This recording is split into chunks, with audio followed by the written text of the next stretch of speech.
Well, good morning, everybody. Good morning, everybody. Welcome to another episode of The Morning Glow. Welcome to another episode of The Morning Glow. Got a great broadcast lineup for you this morning, as I hope that we always do. I'm not important. I'm just a question asker. My name is Raheem, but we got two fellas on here that is very, very important. These are my brothers from another mother, but we got the same father. This is first Captain Leonard. Good morning, sir. How you doing this morning? Good morning, Raheem and the Morning Glow family. And Ibrahim, we over there eat by himself, ain't sharing no not now piece of nothing with nobody. He just over there chewing up everything. Ibrahim, good morning. How you doing this morning?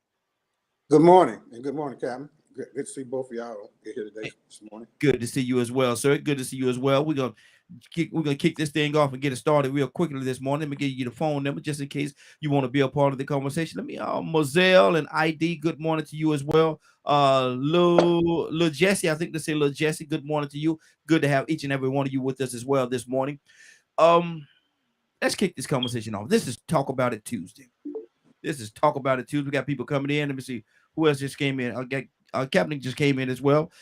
I want to ask y'all a question. This new gun situation, new gun bill, and all these different things that they're trying to pass right now. How effective do you think it's going to be? Does it make sense? Is it the right time, or what's really going on with that gun bill? Ibrahim, let me start off with you. What's on your heart? Well, I think it's a bunch of emotionalism being involved in this, right? Mm-hmm. And let's say that let's pray for those people that passed away and their families on these different gun violence and everything like that. But I hate to say, sound like I might sound like a mega supporter, which I'm 100% against. But the guns don't kill people; people kill people Mm-hmm. by any means or any way necessary. I mean, we made that point the last time I was started telling people different ways. But I think that that everybody that wants to, unless the social norms change, if you want to go own a gun, you should be able to own a gun Mm-hmm. legally, legitimately, and it should be to me like a driver's license. Mm-hmm. It should be you should be trained for it. You should pass certain tests and qualify for it, because the Second Amendment of the Constitution, if I remember correctly, it doesn't say an individual can own a gun. It says you can participate in a militia. And if anybody knows when the Constitution was created, it was based on citizens that own property. Mm-hmm. They didn't make they distinguished between black and white at the time. The Constitution actually made for citizens that own property of good standing or participating in within the government, so to speak. You Mm-hmm. know, it didn't apply to slaves, didn't apply to women, blah blah blah, but it applied to men who own property. And eventually, over time, it came from mostly the white men on property. So this is what I'm saying. Now, a friend of mine, Jay Johnson, of the Non Effing Around Coalition, right, has been sentenced for doing that very thing legally with a legal militia, right? Because Mm-hmm. they laws apply differently to us. Well, he tested and he pushed it to the boundaries, and they used everything they could and finally succeeded with a jury to convict him of pointing a gun at a police officer, right? Now, Mm-hmm. or a state official, a federal official. This happened simply because when he was looking around, they were looking for snipers on the roof. Because previous to that, group of Proud Boys and everything else was up on those buildings looking around. You know what Mm-hmm. I mean? And so, and they, difference between the police or whatever. We got the same situation in Louisiana, where we were threatened to be killed by the senator of that state at the time. So anyway, he looked at the top with his scope on his rifle, looked at his scope and see try to distinguish who that person was or who the person was. When he noticed it, he put the gun. He continued on. Right. Same thing happened in Louisiana, but I had a handheld scope, and I looked Mm-hmm. upon it and saw two people up there. They didn't look like they were guards. They didn't look like they were police, but they probably were. But we knew they were up there, and I kept a watch on the scope in case they started to do fire. With a couple of places, there were three places where they had people even like in sniper position, Mm-hmm. down in Louisiana.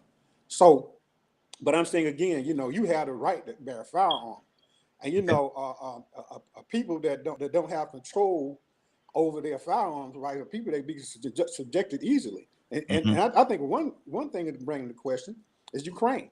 Okay, You hold on, see how hold on, hold on, hold on, hold on. Ibrahim, let's stay in one lane at a time. We okay, jumping all over. Hold on one second. Let me go to somebody else, pull somebody else. I want to hear what they got to say about this, and we're gonna keep this conversation going. Leonard, what do you say about that, man? Is this the new gun bill that they're passing? What's on your heart concerning that bill? Is it too little, too late? Is it just the right time? What are your thoughts on Bills are progressive. Bills don't fix problems overnight. it? Mm-hmm. I don't have a problem with the gun bill Mm-hmm. because somebody has to do something and they need to continue doing that. This has never been about taking away right to bear arms the way we do currently. What the issue is the type of weapon. Mm-hmm. That is the issue. And also, there is a case that is at the front of the majority of this question about the right to bear arms in that amendment in the Constitution. And it's the Heller case. And that case is what needs to change, because that case is providing people that don't have good intentions to acquire any type of weapon they have and threaten other people's lives with them. Mm-hmm. Now, no one is trying to take away Americans' right to carry handguns or regular shooting rifles or anything of that nature. Mm-hmm. The bill is trying to put some ropes, like for instance, in certain places. Why do 18-year-olds need the right to carry AR-15s? Yeah. Yeah. Why? If you want to, why it's not about carrying a handgun for personal protection. Mm-hmm. It's about those people who use these high-powered weapons whose main goal is to destroy masses of mounts of people at a time. Mm-hmm. That is never a situation that the Constitution should support, Mm-hmm. nor should state laws support. So a good step would be to go back to the measures in the Brady bill that targeted weapons and things. We also need to look at age and how many states still would allow these 18-year-olds to possess certain weapons. The Constitution, Second Amendment, the Supreme Court has caused a lot of this problem. Mm-hmm. So they have to go back, because you have to remember the changing of this particular Constitution was motivated by the NRA and the GOP. Okay. Okay. So once that became what people started saying, we got the right to bear everything. No, you don't. Hold on. I want to go. Captain. He's actually on the line, and we got somebody on the phone line. Is what I want to go to them. But qualify that for a second. You say it was the GOP and NRA, which really Well, actually, the interpretation that has gone forth in regards to the right to bear arms has been inconsistent with the original content of the Constitution. Mm-hmm. And that has been motivated by personal interest of the gun lobby. Mm-hmm. And so we have to understand that when they hand down an opinion, states run with that, because your only measure is to appeal to the higher court, right? Mm-hmm. So if the higher court is allowing states to make these rules that allow people to have these weapons at certain age, say for instance, like 18, well, 18-year-old people shouldn't be, their right to bear arms is somehow restricted. Well, we restrict a lot of things till certain ages. Yeah. Like Yeah. smoking cigarettes and drinking alcohol and things of that nature. Why? Because they are very dangerous. Mm-hmm. So why not make 21 the age for certain types of weapons? Mm-hmm. You can't wait till you're 21 to purchase weapons of mass destruction. Wow. Wow. Let me go to Captain. Captain, good morning. How you doing this morning? Hey, good morning to my brothers. First, let me say this.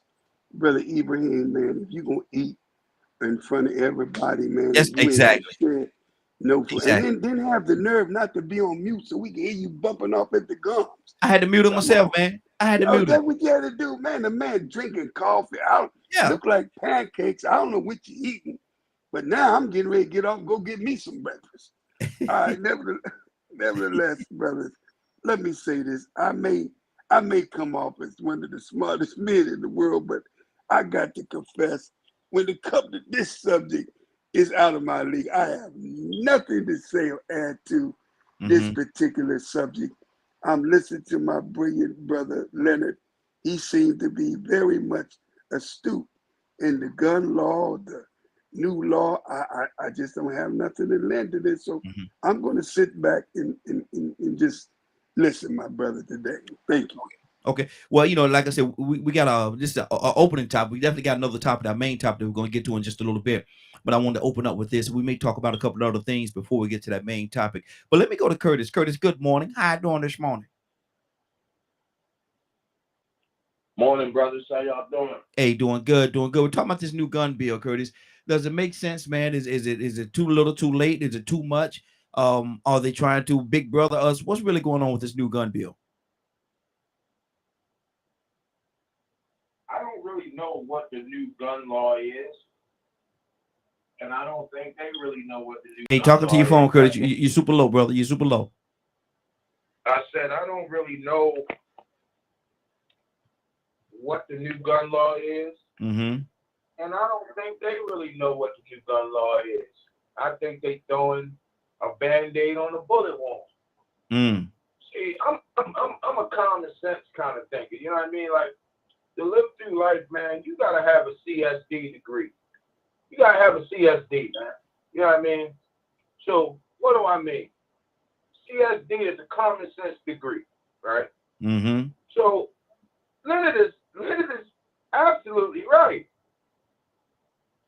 The writing of the Constitution and the Second Amendment, you gotta think that was wrote during a time. Here's how I perceive it. That was wrote during a time where people had muskets. That means that you had to have some kind of physical hand-to-hand combat skill just in case you not fast enough to drop that bead, then load the gunpowder, then raise the gun and get a good shot. That's number one. Number two, it's real simple, man. Common sense. All right. So the weapons of mass destruction, as far as we know, the first thing we think about is nuclear, right? Yes, yes. So what if I take it a step further and I say the guns, the semi-automatic weapons that's being allowed to be purchased on the streets of our country, on the streets of America, is nothing but small nuclear arsenals. Right? Now we see what happens when the wrong group or the wrong person get their hands on nuclear weapons, and we run to put that out. Right? Yes. We fight that. It is obvious to me that the gun market has been putting weapons in the wrong hands of people. You understand? And now you have the arms dealers have flooded the streets of America with these guns. And it's almost like you constantly living in a state of nuclear war, right? So like, okay, if you work that hard, or if you're working that hard to prevent certain people or certain countries from getting nuclear weapons, why are you not working that hard? Why are you not working that hard to prevent people from getting these weapons of mass destruction? Okay. The same rule apply, bro. Like, what do you? Well, see, Curtis, I mean, a lot of times what they say, Curtis, is this is the land of freedom, milk and honey. A man or a woman have the right, and you cannot take their right. A part of their argument is that you can't take my right away from me to have if I want to have it. If I can legally have it, you can't take my right. Now, I know how I feel about that, and I know both sides of that argument. But Leonard, it doesn't make sense to me. What is your purpose? And my part of this is, what is your purpose for having an assault rifle? What is your purpose? The purpose is to assault people. Exactly. That's exactly. what the purpose is. And also, I think there are several different bills. I think the one that you may be talking about, HR 7910. That particular bill is nicknamed the Save Our Children Act. Is that the one you may be talking about? Exactly. Okay, that's the one that is definitely dealing with the age to carry these weapons. Yeah. And raising the age. Mm-hmm.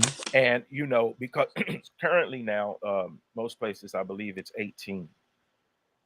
And it also addresses that when you attain this at 18 years old, why do you need these weapons? Mm-hmm. Why would an 18-year-old need an assault rifle? No. No. That's a stand that you can take. Mm-hmm. It has nothing to do with the lawful right to carry and bear arms, Mm-hmm. because you can still do that once you reach a certain age. So we have to understand, what do you want? Do you want to change things, or do you want to just sit and complain and not change anything? Mm-hmm. This bill particularly deals with the age at which these weapons can be acquired. Mm-hmm. And you know, we have to think about that. And Leonard, let me step in for just 1 second, because you know I love what you're saying here, and a person with a realistic mind would have to ask themselves the question: why would an 18-year-old need? What is the purpose for an 18-year-old having an assault weapon? What is the Right. purpose? And this also I see addresses Ibrahim. the issues of, like we talked before, you know, you hear people about the youth, but you have to remember the youth are immature. Yes. I don't care who they are. Mm-hmm. So the reason why we put these limits on certain things is because we know how important it is, or how, think about an 18-year-old who is too emotional, Mm-hmm. an 18-year-old who is not sure of themselves, who may have some doubt, who may have some issues going through this rough time in their lives where they're developing and maturing into an adult, may not have conflict resolution. Oh, we already have it. That's why we're dead in the streets. Yeah. Yeah. Wow. You know what Wow. I'm saying? That's why our communities and these folks are being killed in the streets, because now you have that unlicensed aspect Mm-hmm. that you still have to deal with. That's Yeah. why I brought it up, because this bill deals with licensed gun carry, Mm-hmm. right? Mm-hmm. But now you have unlicensed individuals Yeah. who are still about their lifestyle. Mm-hmm. You have to stop really the flow of these weapons. Mm-hmm. And this is what the lobby is about. Don't stop these people from buying these guns. Yeah. Yeah. Yeah. There's you know, they saying there's a market for it, and it goes back to economics. But let me go to Ibrahim. Ibrahim, you had something on your heart, brother? Yeah, I hear what everybody's saying, right? I just looked up some numbers, right? Mm-hmm. Last year was actually lower than the preceding years. 3,700 people were killed by firearms. This is everybody, including the police officers, right? Mm-hmm. That same year, 2020, right? Over 38,000 people died in traffic accidents. Mm-hmm. Now, what does an 18-year-old person is required to do? And why, and me being a product of the 60s and 70s, right? When you were 18, at one time it was allowed, you was against drinking a child 18, as it is now. Mm-hmm. But Yeah. when the Vietnam War come out, they could be drafted at 18. They can die for their country at 18, but you know, they can't do anything else. You know, so they made drinking illegal. Smoking Mm-hmm. cigarettes illegal, right? Well, it was always legal at that age anyway. A child can change his gender under 18. His parents Mm-hmm. can change his gender, right? He can get married, have a family under 16. He can pay taxes at 18. So he or she, right? So what I'm saying is, let's if we're gonna deal with that, while we won't go it all the way, it's about 2022 when a person Gene Peterson say cognitive development, right, which is part of the process that we evaluate people now. Why don't we Mm-hmm. go to say that a person is not fully conscious and adults, they 20, some take 30 and 40 minutes something. You know what I mean? Mm-hmm. Before I finally got a Yeah. reality of life. But so in saying all this here, now the guns itself, right? You know, it's always been killing. So Right? Ibrahim, let me be clear. Let me be clear. Are you saying that they should have the right at 18? Let me be clear as to what Yeah, you're saying. I think you should have the right to 18 to bear firearm. Now, what type Mm-hmm. of firearm? There's an approach of the community, right?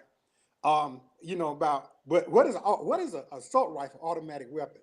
Mm-hmm. You know, what about a M1 Garand, right? Carries 5 bullets in the clip, right? You know, you Mm-hmm. fired one and one other one came up.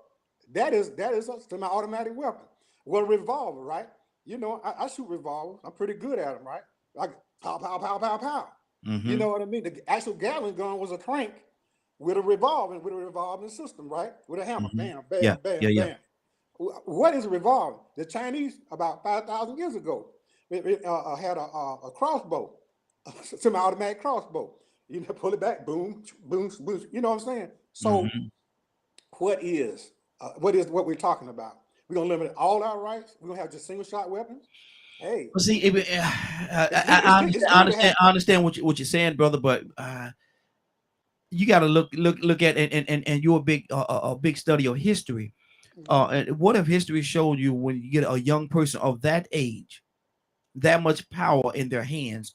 What are they typically going to do with it? It's almost like they look at it as them having a new toy, and that's not a toy, man. Because that's a period on a lot of on this thing called life for a lot of people. Them having that toy in their hand. Are we really ready to put something like that in the hand of someone that's not mature enough Do to make you certain remember? decisions for themselves? Are we really ready to put those weapons in an 18-year-old hand? Well, who killed the most people in gun violence in the last 10 years? You remember Las Vegas, right? Remember the concert, the guy from the roof? He didn't have like an assault weapon, but he had a semi-automatic. Okay, but see, we jump in here. We jump. My question 50 is, people, 50 people at one time. okay. So where do you begin and where do you stop something? That's the question I'm proposing. Okay, Now, let me do this. We got a couple other people. I want to pull them into the conversation, but let me go back to Muhammad. And I know, Muhammad, you say you don't know a lot about this, but let me ask you this question: Are we really ready, or should we be really ready to put a weapon of that magnitude in the hands of an 18-year-old? What do you say to that? Well, you know, my attitude is, I want to ask brother, can he remember when he was 18 years old? I mean, let's stop. It's all right to qualify 18. What was you doing at 18? Was you making sound decisions? No. Or was we making crazy? Yeah. No. Hold on, Ibrahim. Hold on. All right, now listen. You may be an exception to the rule. But I was 18. I was crazy as hell, man. Come on. Just coming out of my mama's house, you gonna give me a gun? I get a gun, I'm gonna rob you with it. That's what I was doing with a gun. I wasn't making sound decisions. Hell, I didn't have a sound mind. These young boys that killed, it was an 18-year-old that killed the people in Buffalo. It was an 18-year-old that killed the damn people in the damn church. It was an 18-year-old that killed the people in Texas. You're trying to tell me an 18-year-old who ain't even left his mama's house, who's playing video games, is mature enough to handle a weapon? Hey, get out of here. Now you kind of just, brother, I mean, I could tolerate some things, but when we talk about what's happening y'all talking about on a national level, white folks and their guns and all, cool. I'm not going to tell people they got the right, they don't have the right to bear arms. But our people in the hood, we killing ourselves with illegal guns. We are killing ourselves with not legal guns. That ain't our issue. And if you look at the weapon of choice, The weapon of choice is handguns. That's our weapon of choice. The majority of the guns that we are killing each other in the hood, if you last look, you historians, is handguns. Very seldom do you see us out there killing each other with KRs, whatever they are. So if we want to talk about gun control, I mean, y'all could deal with the AR, all that cool. But I'm dealing with what's killing us in the hood is illegal guns. Yeah. How are we going to deal with that? Because before we get off this line, there will be 20 to 30 of our people around the country, family members, if not family, somebody we know died because some young boy with a handgun shot and killed them for whatever reason. I deal with realistics of what. Now, y'all can deal with the universality of this. I'm not mad at y'all on that. But I'm sorry, forgive me, because I deal with the reality. I have an organization called the Peace. We deal with gun violence in the hood. I don't deal with it on a national level, what's happening with these white people who go in and how they have the right to bear arms. And I deal with the reality. Mm-hmm. We killing each other, man, at an alarming rate. And the gun of choice in the Black community is handguns. And they are illegal handguns. When we want to talk about that, then bring me into the conversation. All that other stuff, please, just charge it to me. I just get frustrated because we just buried 3 people in Philadelphia yesterday from killing people. So I'm sorry. Forgive me, brother. Yes, sir. Yes, sir. Cassandra, what do you say to this 18-year-old? We're talking about the gun bill. Cassandra, good morning. How you doing this morning? We talk about the gun bill. Is an 18-year-old mature enough to have an AR-15 or MC, whatever the weapon is? Are they mature enough, Cassandra, to own that weapon and be responsible for that?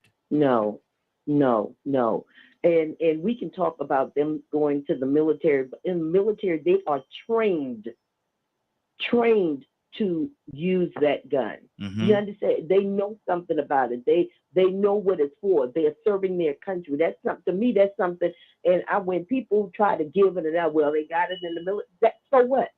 That's not. They're not there to just shoot down people in the street like animals, like what we're doing, like what Mr. Muhammad just said. That's something, to me, is totally different. I was just crazy we're talking about this because yesterday I was reading about some soldiers that got together, just a group of them got together, and they did like an analogy of the weaponry that this kid had, the 18-year-old in Philadelphia, and they figured out approximately how much this kid spent on the weapons and bullets and stuff, according to what they had in the papers, how much this 18-year-old with no job, no credit card, bought over close to $9,000 worth of weapons and bullets and all that. So where does a kid that ain't working, ain't got no credit card, where did he get his hands on almost $9,000, approximately $9,000 to put on buying those weapons? Mm-hmm. Those are the questions that I want to know. Where did he get the money? Is he a part of a group or somebody? And I'm not a conspiracy. I hate when people just put a bunch of conspiracy. Oh yeah, I'm not doing that. I'm just asking a logical question. Where did this 18-year-old get it? Mm-hmm. And I'm like Mr. Muhammad. I'm sick of seeing our people using handguns. This country is supposed to be so dang on. so freaking smart. Mm-hmm. So smart, and we're so advanced that we kill more of our people. We're at the top of the list in the world but we're the smartest, we the baddest, we the best in the world. But we have more people dying from gun violence. Like we're like in the top 10, or top 5, whatever the heck that is. What the heck? Really? And we're smart? How? How? We're this great country? How? We're not that great. I'm sorry. That's good. That's good. Rico, good morning. How you doing this morning? Man, I can't complain, man. Welcome to a brand new day, everybody. Hey, welcome to you as well, brother. Welcome to you as well. Talk to me, man. An 18-year-old Rico, were you responsible? Let's talk. Let's personalize this thing a little bit. Were you responsible to have enough at 18 to have a weapon of mass destruction in your hands? Well, being that I was 18 once before and grew up with a whole lot of 18-year-olds along, in general, I'm going to say that most of us probably shouldn't have had those type of weapons. So, you know, to address your question, plain and simple, no. But I think that question, I might be riding along the lines with Muhammad and Cassandra. The question itself is a deflection, if you ask me. Because to make the issue about age does not fix the issue of somebody in Vegas that's grown enough to do something like that.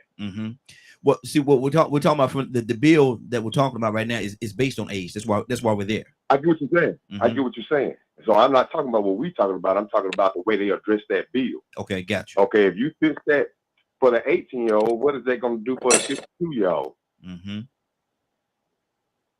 Now, what about the 18-year-old that go into the military? See, this is the way they deflect in the issue. Like Cassandra said, how did this boy get these weapons? So if you say our 18-year-old can't get it, somehow 18-year-old probably still will get it because they still got to prove how he got the money to be able to do this stuff. This boy didn't have that kind of money. Mm-hmm. So what it is what if somebody breaking somebody's house, 18 years old, and steal their arsenal? Or somebody just happen to leave it wide open for the 18-year-old to come get? Mm-hmm. What if somebody decide to traffic guns and then they sell them to the cartel and then the cartel sell them to the 18-year-old in Chicago? They still got the atmosphere open for the opportunity to get those weapons. So you, no matter what you do to try to keep it from the 18-year-olds, you're beating around the bush. Mm-hmm. See, somehow they created the desire for these weapons in society in the first place. When did it become okay for these weapons to get in society in the first place? Mm-hmm. And whoever came up with that idea, then you have to go back and look at their ideology and belief system, and then you could probably find out why society even has these weapons and why we are even having this discussion for something that should never have even existed. Mm-hmm.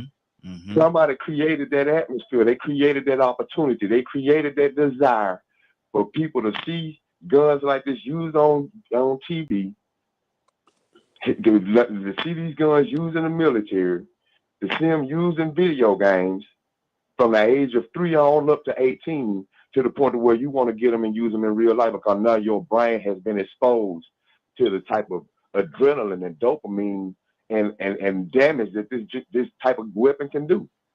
Now you got the desire to have this type of gun. Well, why you want this type of gun? Well, I don't want it to kill people. Well, that's you're But gonna at the same time, mm-hmm. my training on these video games and everything I've seen with this gun, so you can kill a mass number of people. Mm-hmm. You see how many rounds this thing let off a second? I ain't just doing this for target practice. I'm doing it because of the potential damage that it could do. See, America's rooted in violence. Cassandra said something big. We the biggest and the baddest, but we ain't the biggest and the baddest because we're the smartest. We the biggest and the baddest because we violent. Mm-hmm. We'll wipe a whole country out and go take their leaders out and kill their sons, kill the family, so they'll think twice about getting back in leadership. We'll go to Iraq, make up lies on why we over there, kill their leaders, put their country in turmoil. Oh, that's why we're the biggest and the baddest. Mm-hmm. Good It deal. ain't Good because deal. we're the smartest. It ain't because we're the most democratic. Mm-hmm. It's because we will knock you up out of here the minute you go against us. Absolutely. And Wow. we'll do whatever we need to do to maintain that power. Mm-hmm. So now here it is, this atmosphere, there's somebody in power created for general society to even have a desire for these weapons had to go back and be addressed. But being that is the big problem, and don't nobody want to solve the problem for real, they'll just deflect and say, well, hey, we need to keep the guns out the 18-year-old hands. Mm-hmm. But let's forget about Las Vegas. Mm-hmm. Wow.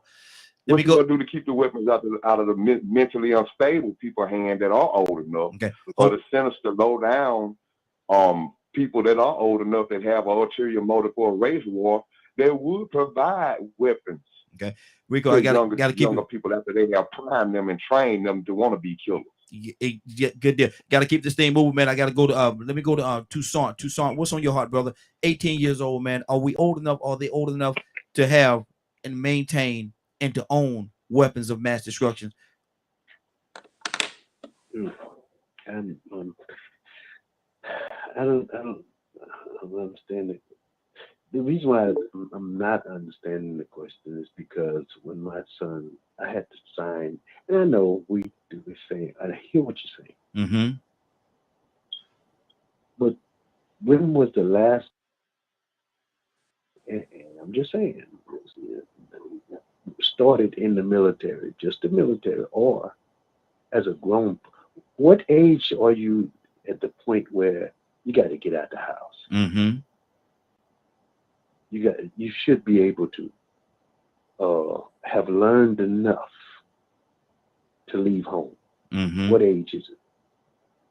Well, they What's your age of accountability? well they say 18. Okay.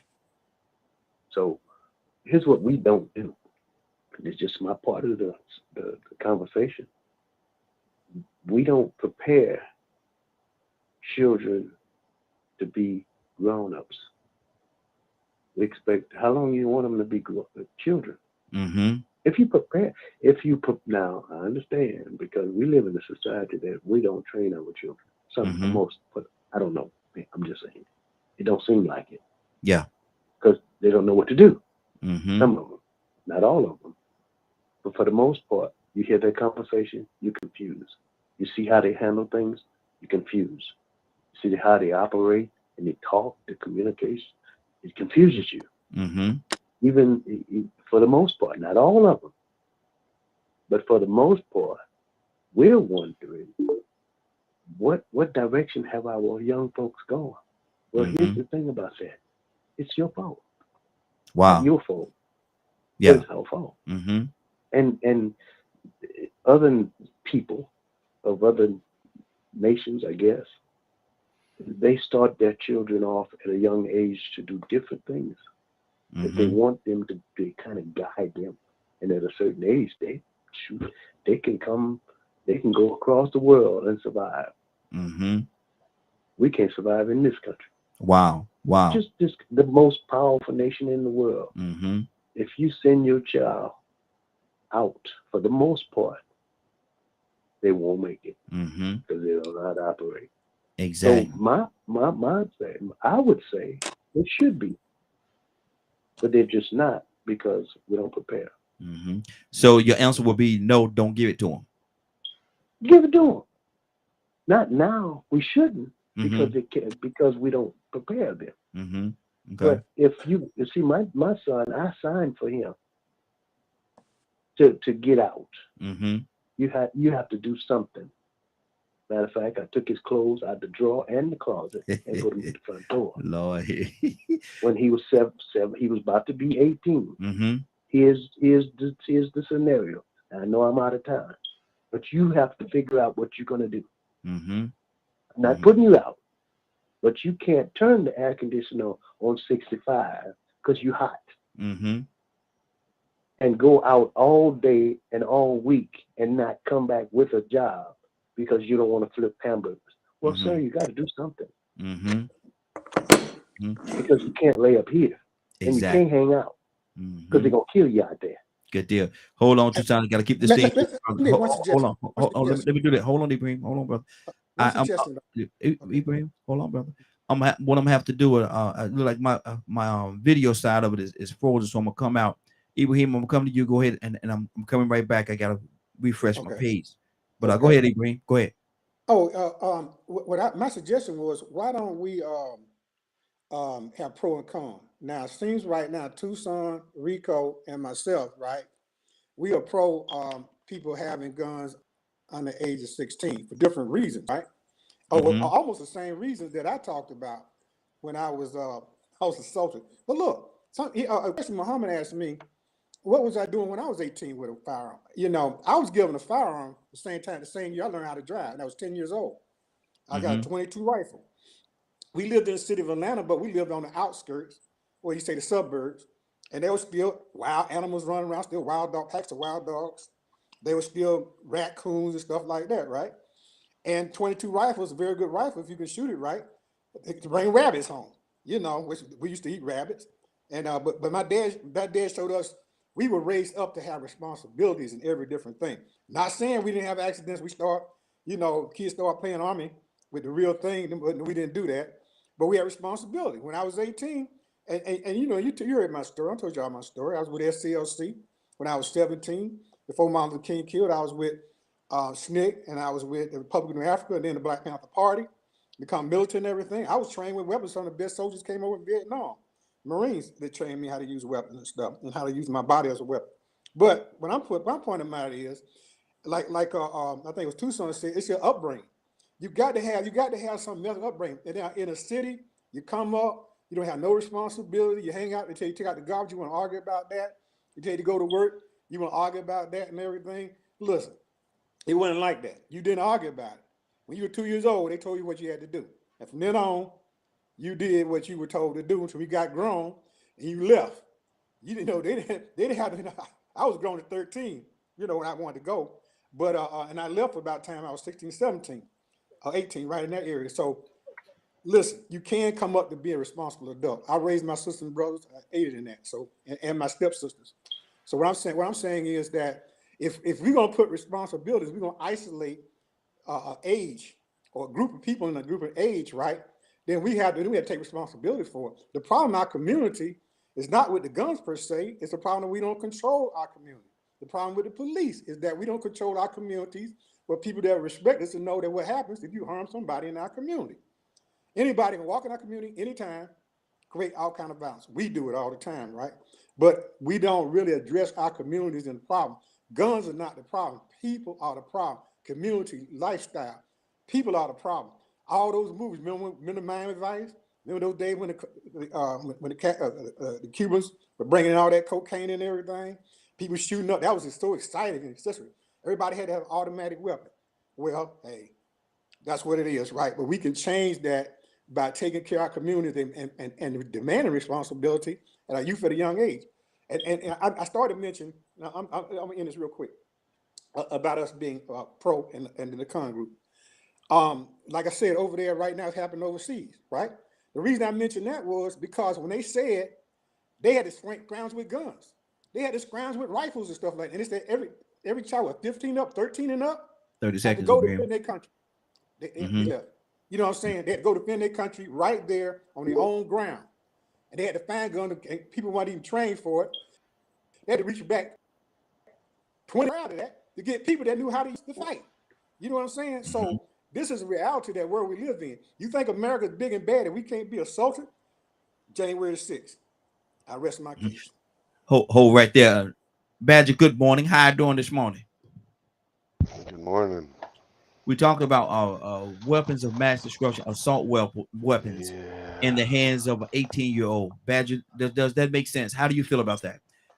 They're old enough, supposedly old enough, but are they responsible enough? Well, you have to remember, I'm more of a I wish guns never existed person. Mm-hmm.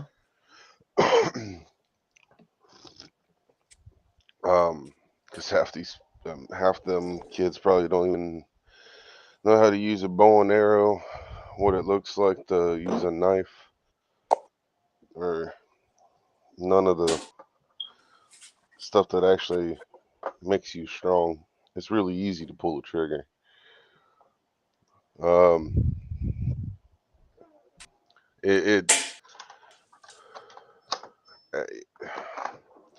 To me, though, guns represent greed and power. And also to me, they represent a massive problem we have in America and kind of all over the world for the most part. Whoever has the biggest, baddest guns runs the oil, runs the money, and all that other crap. That's really not important. It's us as a human race that makes them important.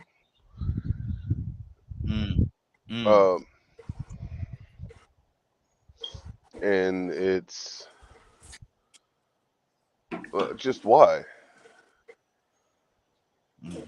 Oh, you're not man enough or woman enough to use a spear or a knife to go get your food? You'd rather shoot it from a distance where it can't defend itself too? I wonder who the weak one really is. See, and that's a whole different category right there, brother. That's a whole different. My perspective of guns is I don't see a reason to own one. Don't see a reason why they should have ever been. I don't even see why they should exist. They're for weak people, not strong people. Okay. Curtis, what's on your heart, brother? Everybody mute your line. We got the background noise coming from.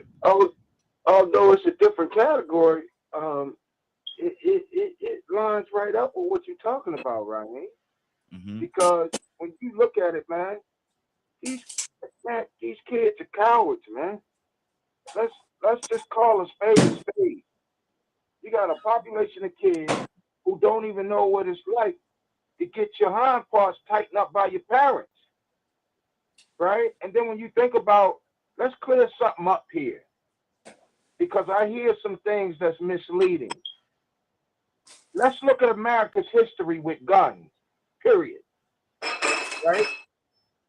And guns in this country has always been used to disenfranchise, disrespect, to mistreat, to take handle, to obliterate, mutilate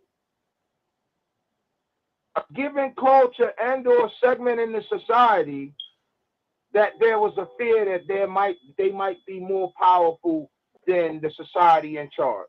Let's just keep it real. You go all the way back to the gun issue in America. They were used because they couldn't beat the Indians, man. We're going to keep it straight, all right? That's number one. Number two, right? Like, when you realistically think about it, Raheem, we keep separating the handgun from the assault weapon. Mm-hmm. Now, I'm going to speak on something that I know a little about, because I was an armorer when I was in the military. That means that it was my job to take care of our arsenal. Everything from the 9mm all the way up to the M203, the Mark IV, the M249, the M16, A1, A2, you name it. But now we are in an age where, guess what? Every gun that you hold can be turned into an automatic weapon, a semi-automatic weapon. Every gun that you hold. That's why, if I'm not mistaken, I'm tapping into this bill, you know what I mean? And I'm thinking about what I've been learning about it. That's why those in the bill there's provisions about the butt stocks, the magazines, because these weapons are being forged. A weapon, you can change a weapon. All you got to do is know the firing mechanism. You can change. You can have a 30 seconds, Curtis. a 9mm. Mm-hmm. Any gun. Mm-hmm. If you know what you're doing as an armorer, you can change the firing mechanism. You can file certain things down. You can rearrange some things. And all you got to do is squeeze the trigger one time. Whatever that weapon has in the cartridge will dump out. Mm-hmm. Wow. That's that's very interesting. Cassandra, what's on your heart? What the heck? Oh, what are we gonna do? Mm-hmm. What are we gonna do? I mean, and I'm concerned about the entire country, but I'm especially concerned about in our communities, because these kids that are carrying the guns in our community, a lot of them are younger than 18. Mm-hmm. They're younger than 18. Yeah. And somebody is putting weapons in their hands, and Absolutely. they're going out here and doing what they do. Mm-hmm. So what do we do? I know that Mr. Muhammad has a program. How do we retrain our people to give a dang about our people? Somebody help me with that. Or people, period. How does this country reconstruct its thinking process so that we don't have young white boys that feel like Black people and people of color are their enemy and they need to eliminate them? Tell me how we do that. That's what I care about at this point when it comes to guns. Muhammad, you want to speak on that, sir? Yeah, she's on point. Let me share this with my man, Ibrahim. You know, dear brother, I said to you, you are an exception to the rule. Do you know what that means, brother? You're not the norm. And everybody, brother, did not come up in a home with a father who was able to take you hunting, you down south. I'm up north. We didn't have a father. See, these young people today, you keep forgetting, they don't have a male figure in the home. 80% of our young male don't have a father figure that could do what your father did with you. Take you hunting, give you a little 22. They don't have that. I'm not talking about the past. I'm talking about today. You keep going back to yesterday when listen, man, that's over with. We're talking about a culture of violence. I mentioned 3 18-year-olds. I forgot the 4th one. Remember the young man that was at a Black Lives Matter rally and shot and killed somebody? Then he had his gun running, and he was giving up. He was 18. So we got 4 18-year-olds. Now let me share it with Sister S. You're absolutely right, Sister Cassandra. I'm out there, boots on the ground, trying to deal with the illegal guns that's in the hood. That ain't no beef I got with the NRA. But I'm gonna say to now, NRA, how you gonna deal with that? They don't deal with the illegal weapons.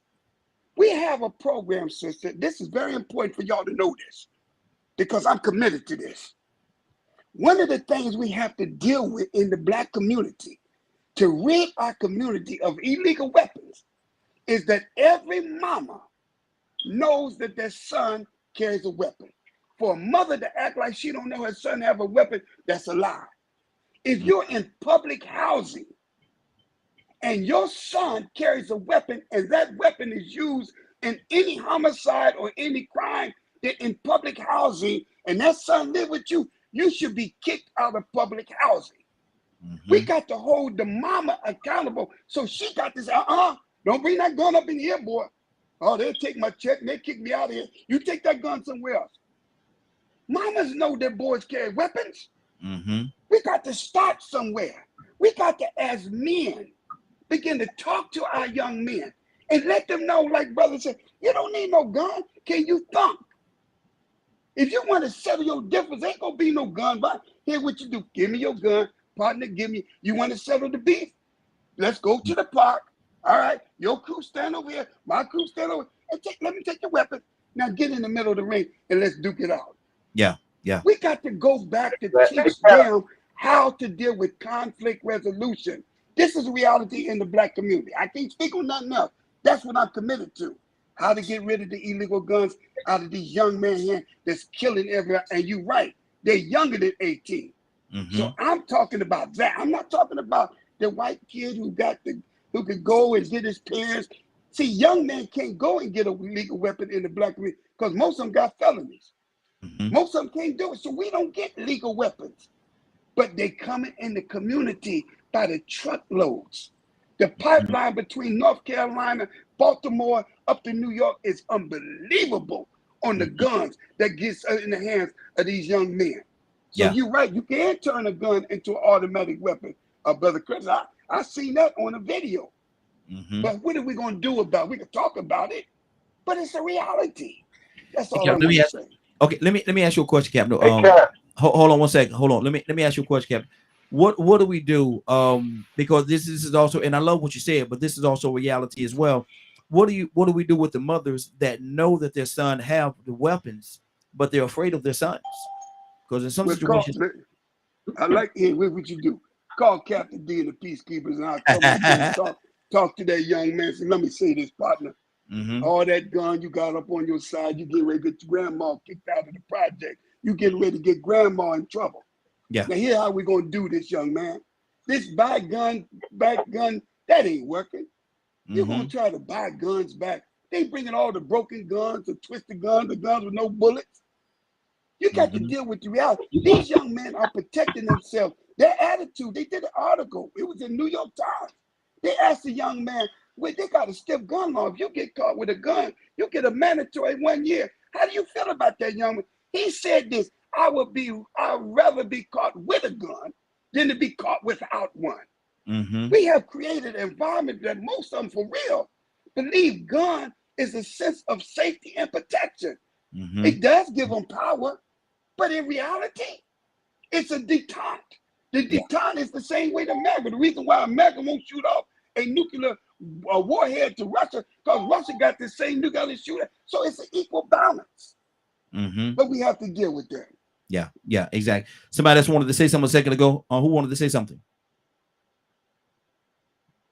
Yeah, it was me right here. Hey, Cap, Okay, what's on your heart? I gotta unmute you, Abraham. I'll unmute you in 1 second. Go ahead, Curtis. it was just a response to something that Cap said. Mm-hmm. Cap is right on point. But I did want to add, Cap, that is a rule. That is a rule. I deal with the housing authority every day. I deal with Baltimore City Housing Authority every day. That is a universal rule when you're dealing with the housing authority. Mm-hmm. The problem is, a lot of folks, I hate to say it like this, but a lot of folks don't have the heart to carry that out because they thinking in terms of, okay, the mama, you don't want to put this mama out back on the street.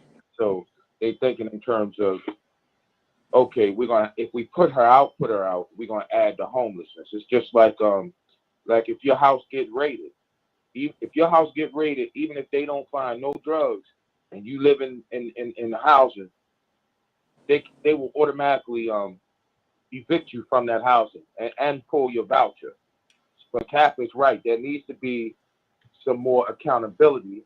And he's right in saying, him and Cassandra is right in saying, hold on, these 18-year-olds shouldn't have guns. And when you say the military, in the military, we have what is called rules of engagement.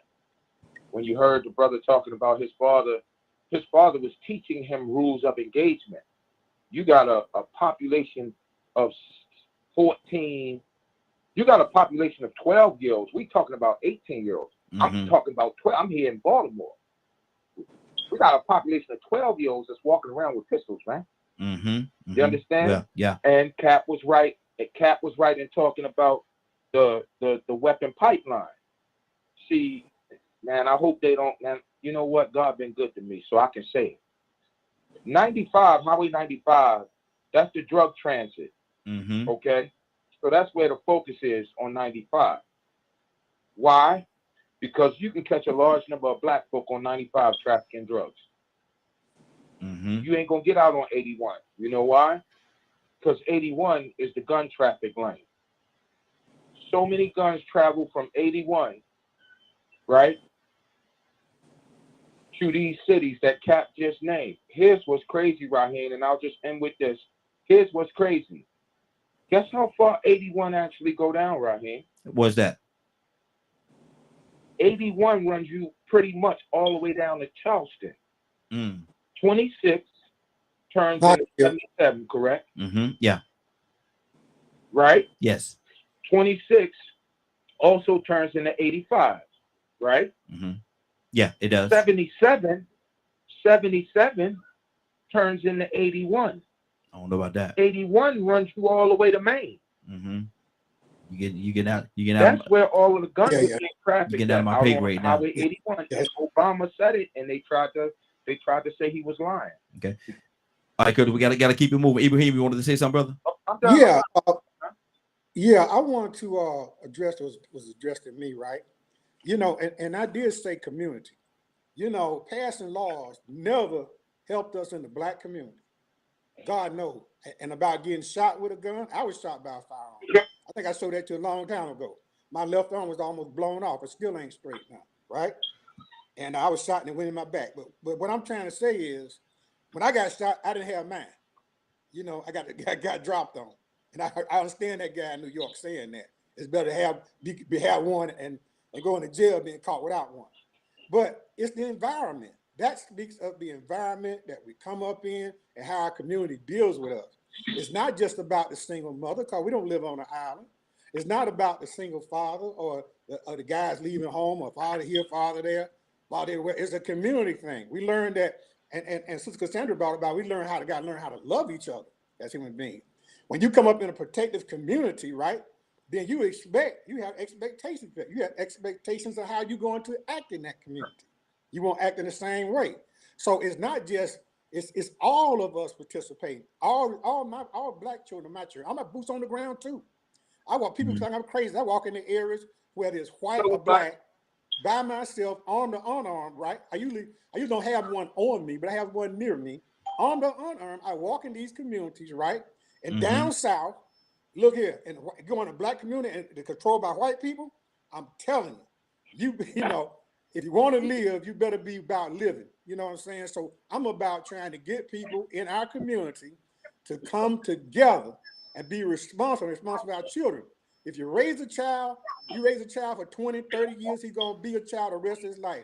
You raise a man, he's going to take, he takes on responsibility to become a man. You raise a lady, a girl to become a woman, she's going to be a woman the rest of her life. But you cannot raise children, to be children and expect them to grow up and be adults. You know what I'm saying? So it's a community thing. All we saying is we want the enemy to pass a law. 30 seconds. Rosewood was on last night. You should remember Rosewood. Remember they talk about Tulsa. Remember Arkansas. Remember Atlanta. Let me go. I can go to history. I can go to modern history later. You know how many people still being lynched at home, drugged behind cars? Does that stop? You know what I mean? Because they know that that we are soft targets. So maybe we should be about taking care of our community and training our kids to train them how to use weapons, right? At an early age, to be the best they can be. We're allowing the military. That's like we don't we allowing people to educate our children, tell what Black history is. And when I hear Black history being spoken over here, I'm like, what are y'all saying? But it's again goes back to the community. And we have a strong, vibrant community. We have a powerful community. Okay, that's your 3 minutes, brother. We gotta keep it moving. Toya with a T, good morning. How you doing this morning? Good morning. How y'all doing? Hey, doing good. Toya, we're talking about weapons of mass destruction. We're talking about the gun bill, and the gun bill, what it is talking about taking the guns out of 18-year-olds' hands where they can't have weapons. But Toya, I need you to help me understand. Why would an 18-year-old need a weapon of mass destruction? Why would they need an assault weapon? Help me understand why. Same reason why an adult would need one. What's the difference between someone over 18 and under 18? Responsibility, I think. They're going to do the same thing with it. No, they're going to do the same thing with it. They're going to do the same thing with it. What the hell? Oh, excuse me. What a 43-year-old need one for? Why you want to do all that to a human? And if you don't check, how you think they got 44? Because they were crazy until 18. They just wake up like that at 44? I mean, no. It's a trick, y'all. We're not paying attention. They want to take the guns out of our hands. Listen, you're not supposed to drink under 21, right? Yes. Don't they still get alcohol? Stop. Here we go again with this spell, man. We just can't think for ourselves. Do what they say. That's not going to change anything. It's going to set us up because they're trying to make sure we don't have guns. So when things do happen, only specific, particular people have guns. We're not paying attention. We are not focused. We're just letting them again. We use I love the way back to say, sheeple. And don't get me wrong. Again, I'm not a gun toter. But my thing is this. Don't afflict me with a crime that I didn't commit because somebody else committed it. Don't take my right away. Because it was someone else done. Something has to be done, and it doesn't have anything to do with taking guns away. We need protections. We need education. We need psychology in school. We need God in school. There's a lot more things we can do other than so-called say that we're going to take a gun away from the 18-year-old. That's a trap. Real quick. We was having conversations yesterday about people telling you what you need to hear, but deflecting from the truth. That's what we're doing right here, talking about the 18-year-olds. Don't need guns. We're deflecting. America has a problem. We got a serious bleed, and it's evil, and it's wicked. And they can't make money without it. They can't make quadruple over money without the evil. Good money is too level for America. So we're going to have to figure something out. We all know about New World Order. Why are we still on the phone talking about this stuff that put something in action? We're going to get caught up real quick because we know what's going on. We know they're keeping us distracted, but we still acting like deers in the headlights sitting there. The next move means we're going to get hit. Wow. Okay, let's keep this thing going. We got a couple of people that just joined us. I see Charles with a shaking his head. Yes, like he in agreement. I'm trying to figure out what is going on here. Charles, good morning. How you doing this morning? What's up? Can you hear me? Yes, sir. Talk to me. I agree with her, man. It's a lot of trickery going on. And as for your question, You boy, you know how to do it though. A weapon of mass destruction. Yes. You know how to word it in a way that that's so liberal of you, because it's not a weapon of mass destruction, and it's not. No. It's not. That's not what we're talking about, Charles. That's not what we're talking about. Let's talk about you talking about guns, right? Let's talk about let's talk about the 18-year-old having a weapon, that an assault weapon. Let's called it a weapon of mass destruction. Let's take all that off tape, Charles. We again, this is deflecting. Words. No, that's not. No, words are your words. You said it. Let's deal with the subject that we're talking about, bro. All right, let's deal with the subject. The subject is we talking about taking the guns, assault weapons out of the hands of 18-year-olds. Should they have okay? Weapon? All right, assault. All right, taking hammers out of the hands of 18-year-olds or knives. Because you said assault weapons. We talking about assault weapons, like AKs and all those different things. Okay. You mean weapons. You mean handguns and guns. Because assault weapons is, I can go shoot a deer, and it's not an assault weapon. See, Charles, Let me come back to you, Charles. You playing on words, brother. Hold on. You playing on words too much, brother. I'm trying to get to a certain point, and you want to play on words, man. Let's talk about what we're talking about, Charles. That's not it. No. John, what's going on, brother? Brother Jay.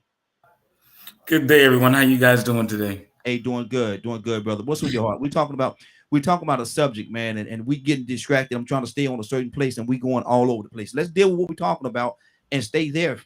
What do you say about this? Taking the weapons out of the hands of 18-year-olds. I agree. I agree 100%. I've been listening as everyone's been talking today. At 18, I couldn't carry a gun. I'm just talking about myself personally. At 27, I had an assault weapon. My car, when I was in the car accident, and I couldn't handle that because I wasn't trained properly. Again, I was listening to everyone, and if you're not trained as an adult, if you're raised as a child your entire life, you're going to remain a child your entire life. Mm-hmm.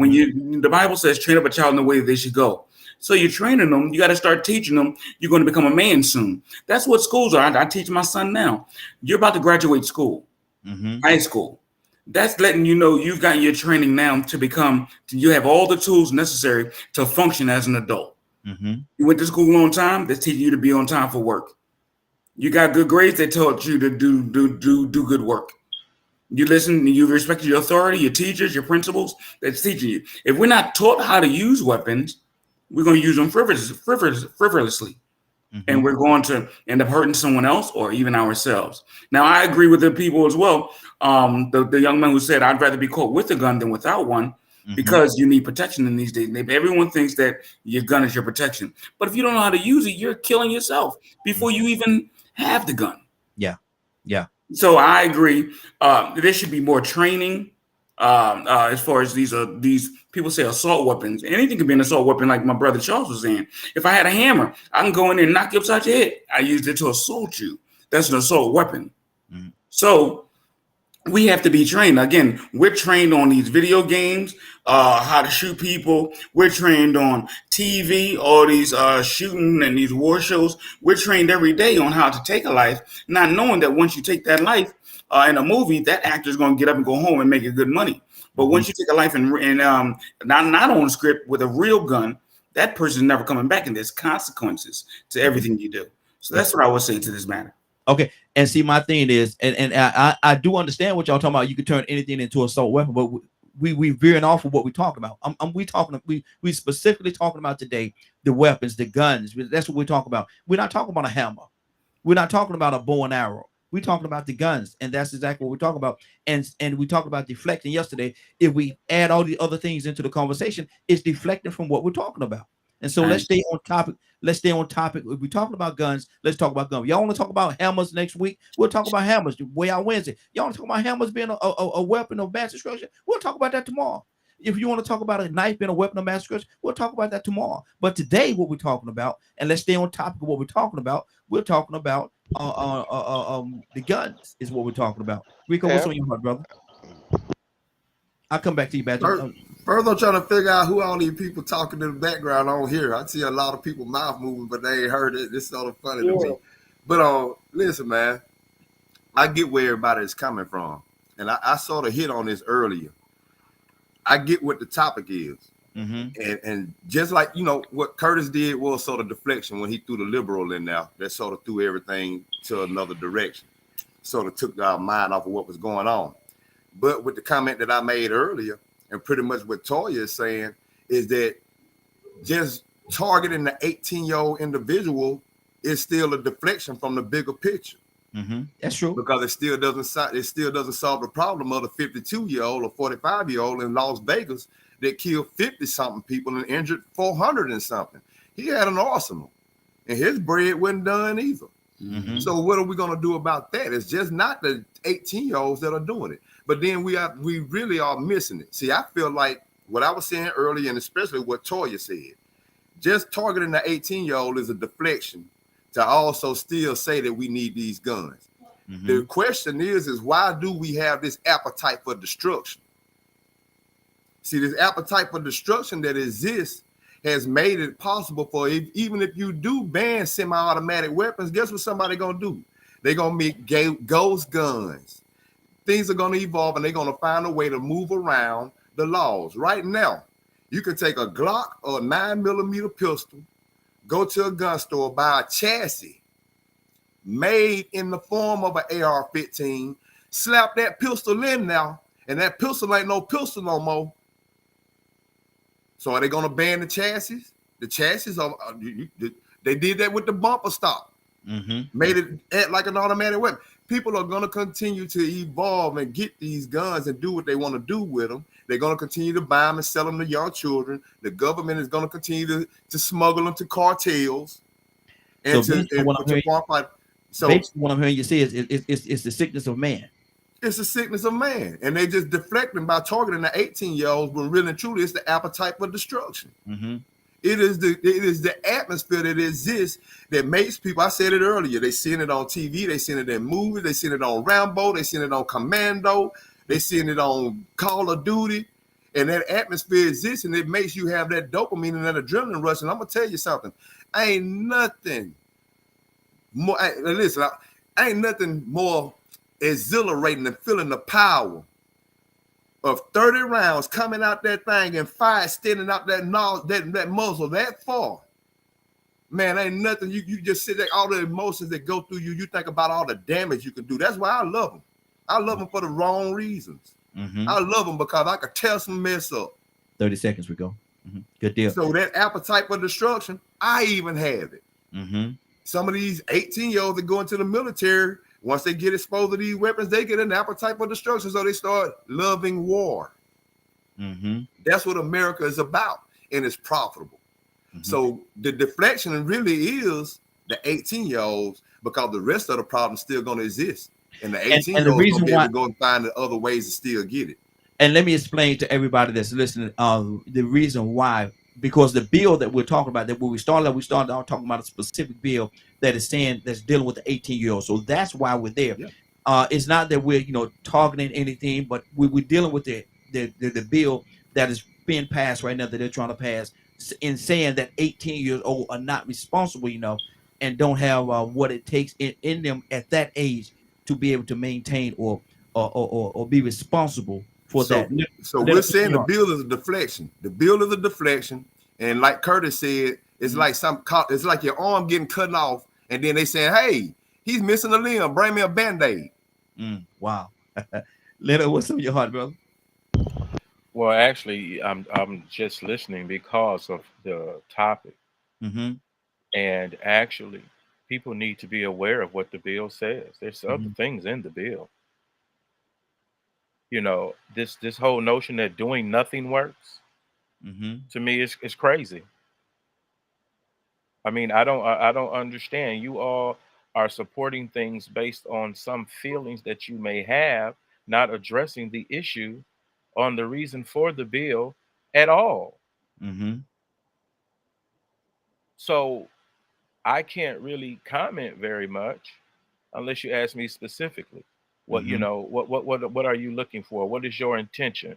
Because it's a shame that people would convolute personal issues and things of that nature and biased issues, and then act as if that is some reason why this bill wouldn't be important. You don't make no rules. Okay, well, let me stop your time for a minute. Explain to me, Leonard, why is the bill important? The bill is important because it addresses mass shootings in schools. That's what the bill is addressing. Mm-hmm. Now, if you think it's something else or what have you, you can think that. But that bill is going to do exactly what that bill is going to do. You have the issue of the age. It prevents issues of trafficking, deals with untraceable firearms, the storage of firearms, closing the bump stop loophole that allows some people who do modernize their weapons or alter weapons, and also issues of restricting large capacity ammunition and feeding devices. That is not just about age. So this bill does a lot. There are other bills that address other issues related to America's obsession with firearms that go along with this bill as a concerted effort to try to stem these issues. This bill has nothing to do with what's going on in the Black community from an emotional standpoint and a behavioral standpoint. That is not what this bill is about. Now, you can think you making rules. No, rules are called laws. I don't have to do what you say. Mm-hmm. Makes you think you're going to tell me what to do. Mm-hmm. You can't. So your mama and them is your business. You go talk to your mama and them. But this is about law. Mm-hmm. 508-924-3521. 508-924-3521. The phone lines are open. Give us a call. We'd like to hear what you have to say. Charles, talk to me, brother. Man, you got me on what you call? You're using the corner, brother. We got you out the corner. Go ahead. Talk to me. Bruh. The bill, every bill has good and bad parts to it. The bad part is 18-year-olds, when you put an age on it like an 18-year-old. All right? Simple fact is, if you can't, because more 18-year-olds are killed in car accidents per year than any kind of gun violence. Even when we compare them to Chicago or Detroit or these inner cities with gun violence. And it is what Rico said. It is the heart. The same thing Jay said. It is the heart. The same thing Toya said. Is the heart of man. But you shouldn't try to make this bill like all other things that Leonard was saying in the bill. I can understand certain things, but don't put 18-year-olds in it, because now you're going to say, let's say an 18-year-old, if we're looking at it on who gets killed the most in cars, are 18-year-olds compared to 21-year-olds or 32-year-olds. But as for the weapons and these guys using weapons, training, because it's not, if we say we don't like the bill, it's not we don't like the bill because we want to sit around and do nothing. We don't like the bill because it has specifically that part in it of 18-year-olds. All you have to do is say more training. Mm-hmm. That's all you have to say. More for an 18-year-old to get it, more training. For an 18-year-old to get into a car, more training. For a 17-year-old to be in the car, more training. Now, what that does, it deters things from happening. Nothing ever stops it flat. It deters it from happening. And that's all we're trying to do is deter it. And as for mass shootings, if we go through the history of mass shootings, and I'm talking about mass shootings as if they say 3 or more people, and not many people are using AR-15s. They have these 9s with these 100-round clips or these 50-round clips on these 9s or these 40s. You understand? Not many of them. Now, the ones that the news talk about that they make you listen to, when a white person does it and not a black person does it, they'll have those type of weapons. They'll have rifles. You know what I'm saying? The matter of fact, the dude that shot the kids up didn't even have an AR, nothing. It was nothing AR that he had. Nothing AR that he had, but we use that because those are the things that people put in our head to make us believe AR, assault rifle. AR don't even mean assault rifle. It doesn't mean assault nothing.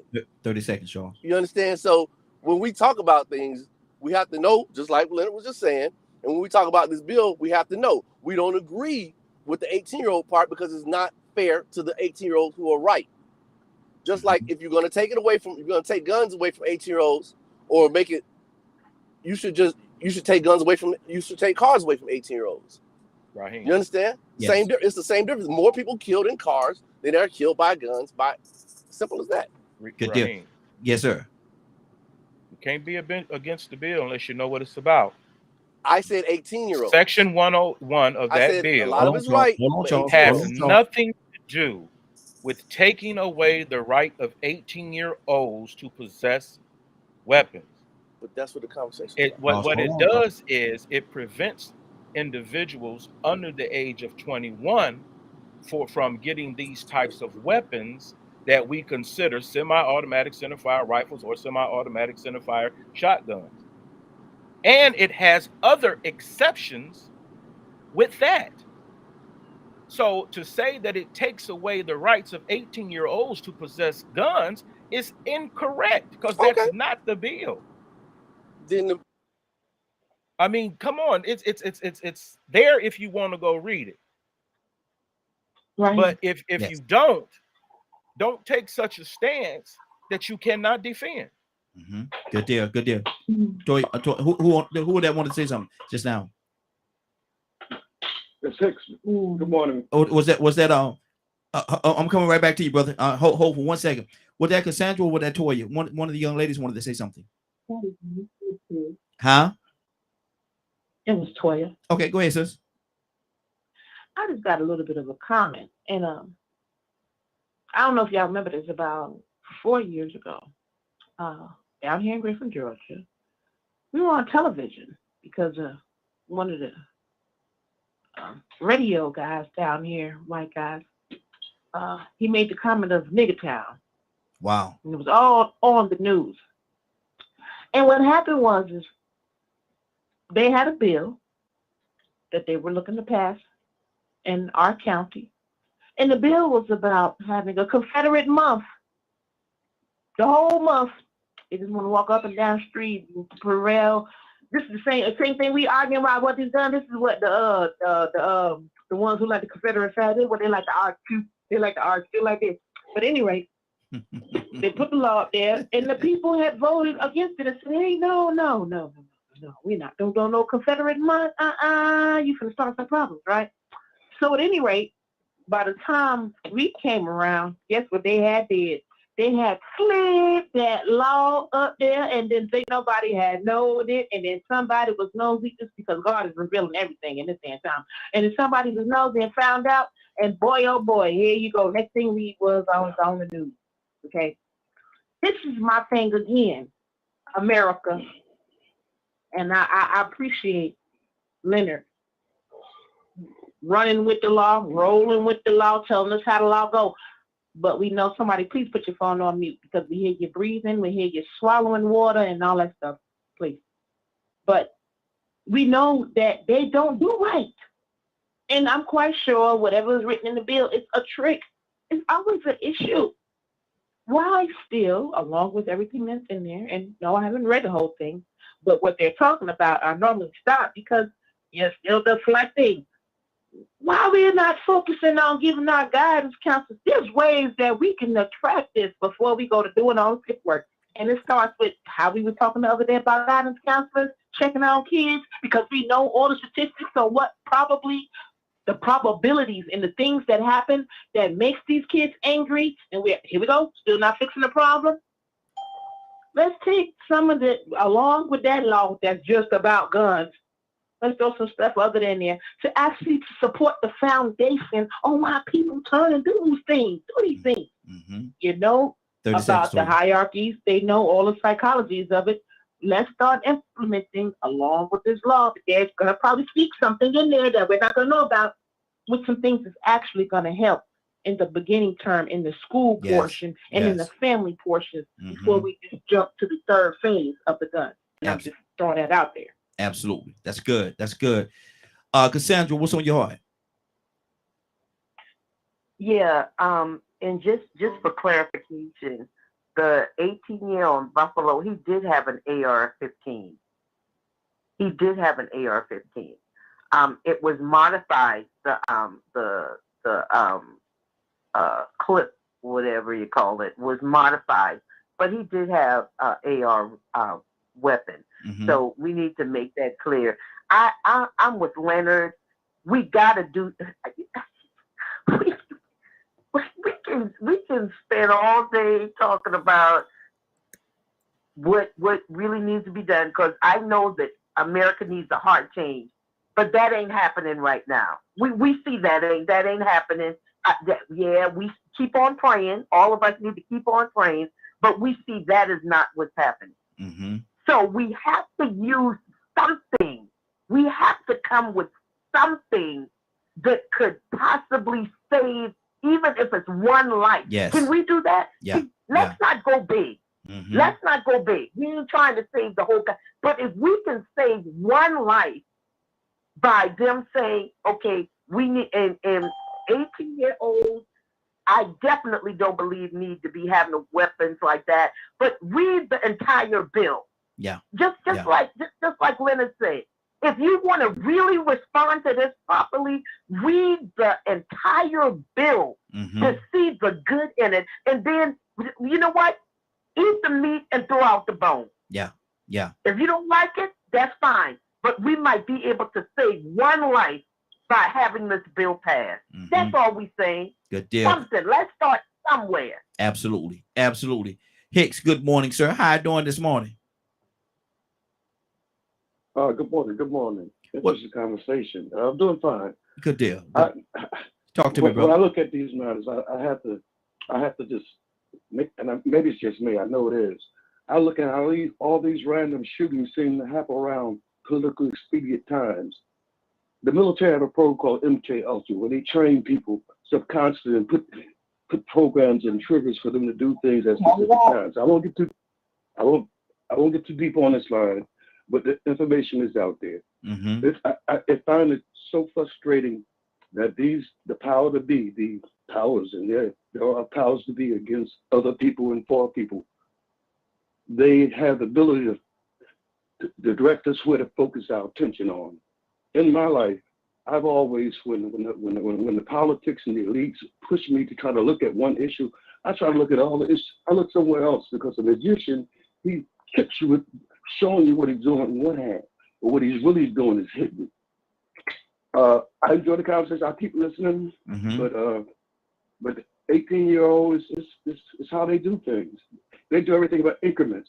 We're in this position in history of the world and of our people on the earth through a program and a plan that's been put in place for thousands of years, geared against people, not just black folks, but people.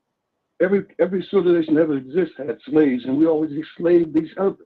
Slavery you don't attempt to slave someone who is strong. You enslave and you oppress the weak, the ones who can't defend themselves. Now, history will tell you this. If they get the guns, if they get all the guns, and nobody else has them, we look at that movie pictures. Ain't no all fun. right, man, I'll keep listening. I appreciate you. Hey, appreciate you as well, brother. And how they say it all the time, ain't no fun when the rabbit got the gun. Ain't no fun when the rabbit got the gun. But anyway, anybody have anything? We're gonna transition over to our topic of the day. Anybody have anything they want to say before we move on? Raheem, I want to put this right out there. I'm on the phone end right now, man. But I just want to say this. You know, in the midst of this conversation, I think we sort of got off a little bit because your topic was about the 18-year-old part of the bill, right? Yes. So I don't really think everybody on here was actually just speaking against the bill. I think those of us that were saying that the 18-year-old issue was just a deflection or just a distraction from the bigger issue. It would only, it would help and it would solve a small part of the problem, but then at the same time, there are other ways around that issue. But I think those like Brother Muhammad, Captain Dennis, I think so. Hey, Rico, you went out, brother. Rico, this won't just fix that issue. Okay. You know, so just us discussing that part of it sort of leaves the other parts once again unaddressed. Yep, exactly. And see, and that's why I kept saying, you know, we talking about that part of the bill, but you know, everybody, you know, sometimes, you know, we get a little passionate on here, and people, you know, want to talk about different things. Anybody have anything else before we get out of here? I want to put Raheem, for people to understand when they bring race into the issue, be very careful Mm-hmm. because you're borderline racial profiling. When you make it a black issue, bringing it. is when it becomes a real problem. Mm-hmm. Because what you would say, okay, how are we going to stop gun violence in our communities? Who you're going to target? Mm-hmm. Think Wow. about that. How are you going to accomplish what it is you want to accomplish in your communities? That's how you should structure your any attempt to reduce gun violence in the community. Good deal. Good deal. Charles, you wanted to say something, brother? Hold on. Do I have hold on for a second. Got you muted there, brother. There you go. Go ahead, Charles. How you stop gun violence in the black community? You target the violent people in the black community. That's how you do it. But I get what you're saying, Leonard. You are correct. Now, what I'm for, and I know it's a little bit off, I'm for black communities having more places to buy legal weapons, more places to go practice and shoot your legal weapon. And I'm also for black communities owning and why I say black communities, because for me to go into and I can't even own a gun, but I'm trying to get my rights back. For me to go to direct somebody to go to a range, it's nowhere in the black community that they go. Mm-hmm. Not around Atlanta, not in Decatur, put it that way. It might be in some other areas, but Decatur don't really, we can get the liquor stores and the churches and pawn shops, but there's no ranges around here. It's really not. Mm-hmm. And then on top of that, we have to, and I said it before, power is in manufacturing. Manufacturing is power. People, when we manufacture, we get power. Mm-hmm. You get to talk to lobbyists when you manufacture things. Lobbyists, if you know the game, and let's say the enemy is using lobbyists, then you use lobbyists. That's what you do. You do the same thing they do. Mm-hmm. If that's what the enemy is doing. You get what I'm saying? So yeah, I think the black, we need to be in the NRA more. Put it that way. We all need to be in the NRA, if you ask me. Join up. Why? The NRA. It ain't Why? right. Because the reason why we should be in it is because to learn about gun safeties and things like that. Okay, So I that just we want to hear can you say that. So we can, when we learn about gun safeties, we can promote protecting ourselves in our community for the vagabonds or the crazy folk who come in our communities. You understand? That's why we need to be in the NRA for those type things like that. Not just to say we got an NRA tag on. We need to use it. But one, you would be sending funds also to the NRA, wouldn't you? Yeah, I mean, exactly. How about we make our own then? Hold on, gentlemen. Let's pull some more people. We're not gonna play tennis. Badger, what's on your heart, No, I brother? ain't playing Tennessee, right? Hold on, brother. Go ahead, Badger. I got a question for Leonard before I start. There is a law for full automatic weapons, right? Yes. I don't understand what you mean. Is there a bill or a law saying that no one can purchase a full auto gun? No. No. Okay. So while everyone has been talking, I looked up the bill and read through it. It's talking about semi-automatic weapons, not full auto weapons. Semi-auto.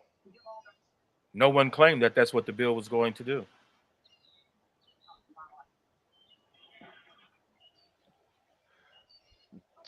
To me, hearing the word assault rifle or weapon, certain types of weapons,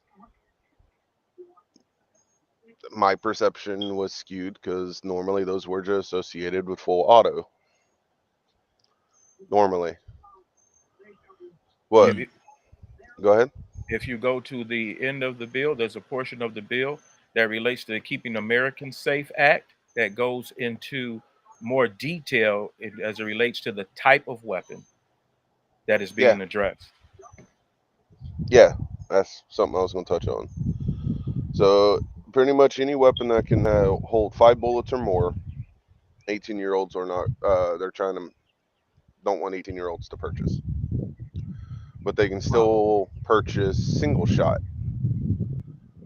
Probably like barrel down type weapons where you can only load one bullet at a time. Mm.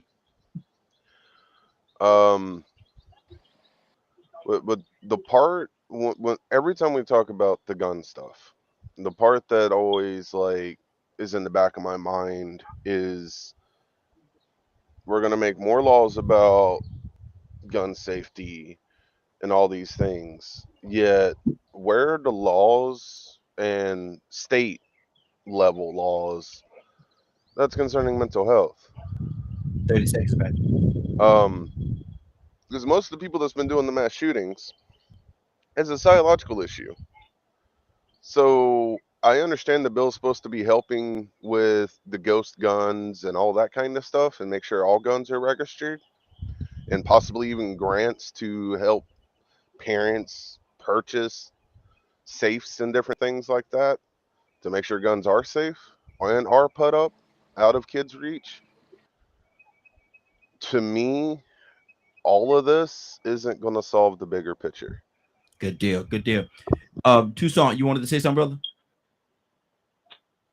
I thought I did, but I'm just really, I mean, for real. I just try to figure out if you live in a violent society and your solution is to have access to more violence. The only thing that you're going to get is violence. Mm-hmm. I'm just saying. Yeah. I don't know. Yeah. That's all. I mean, yeah.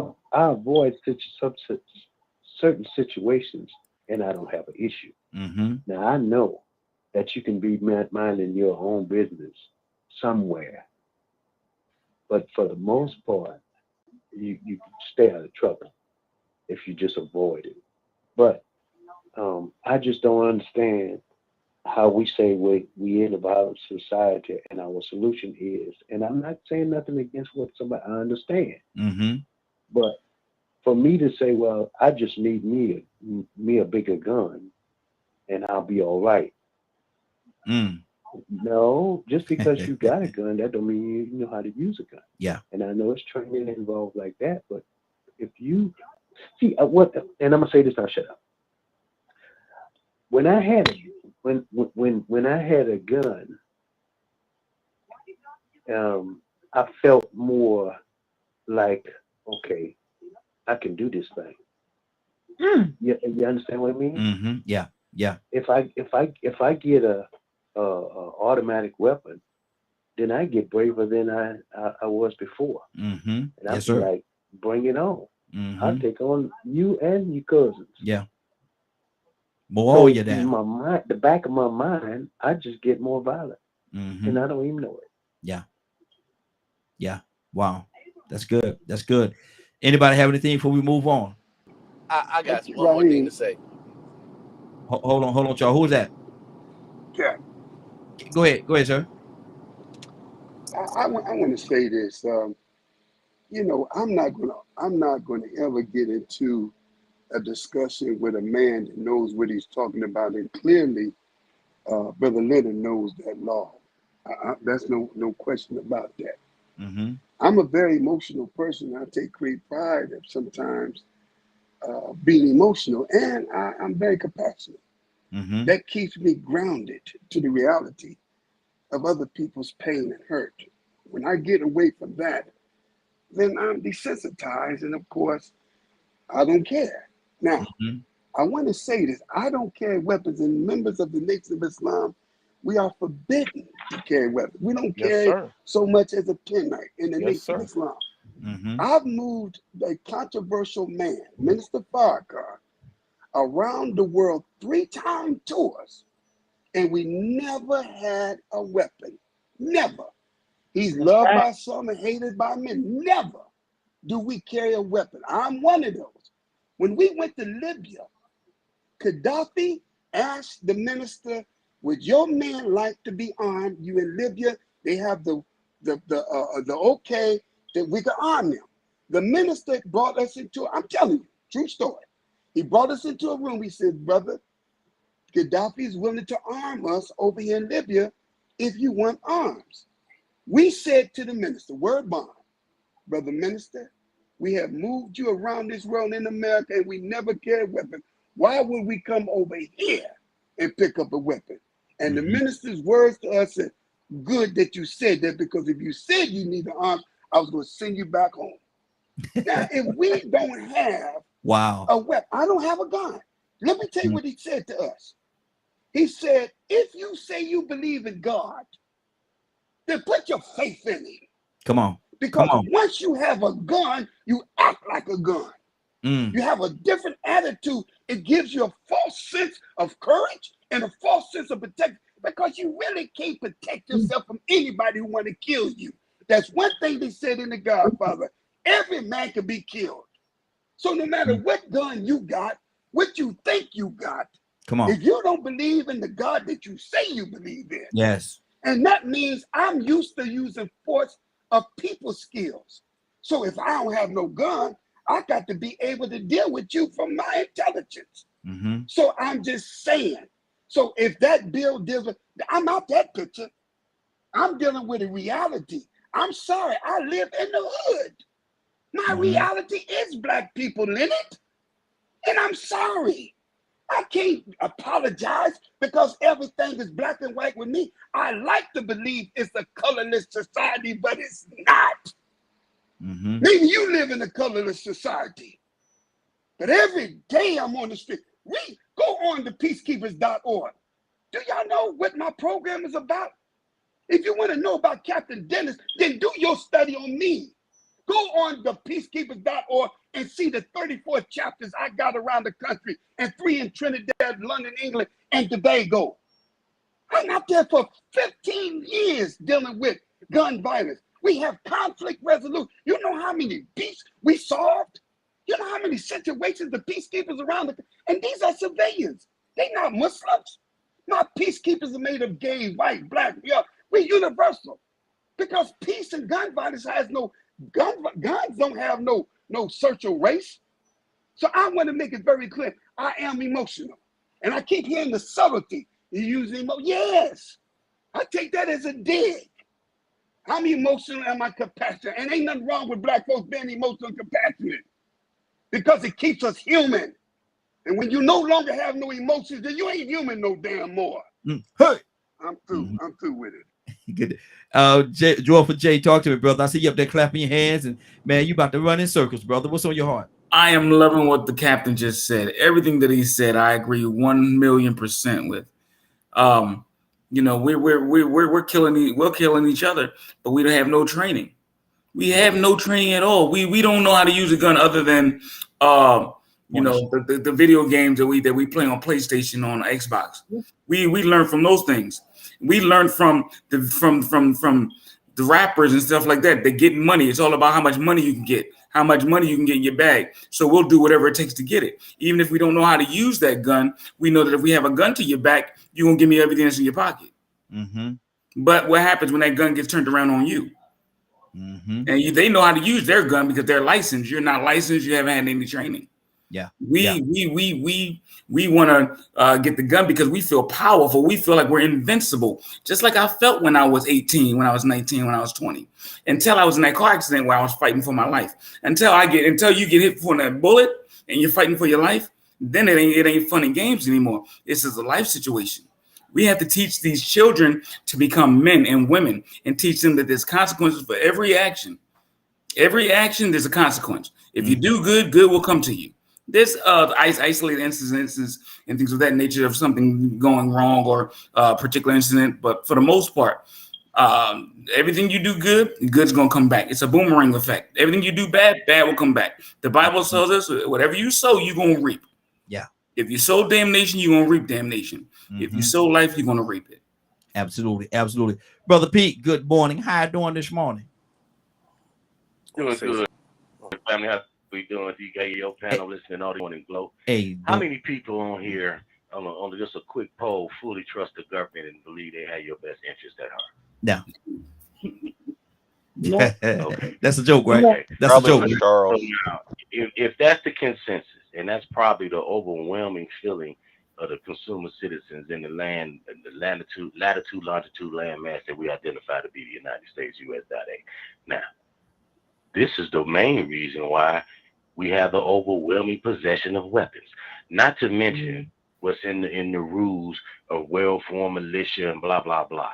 You have a corrupt government corporation structure that has the people in fear. And we have a land full of cowards. Let's just call it like it is.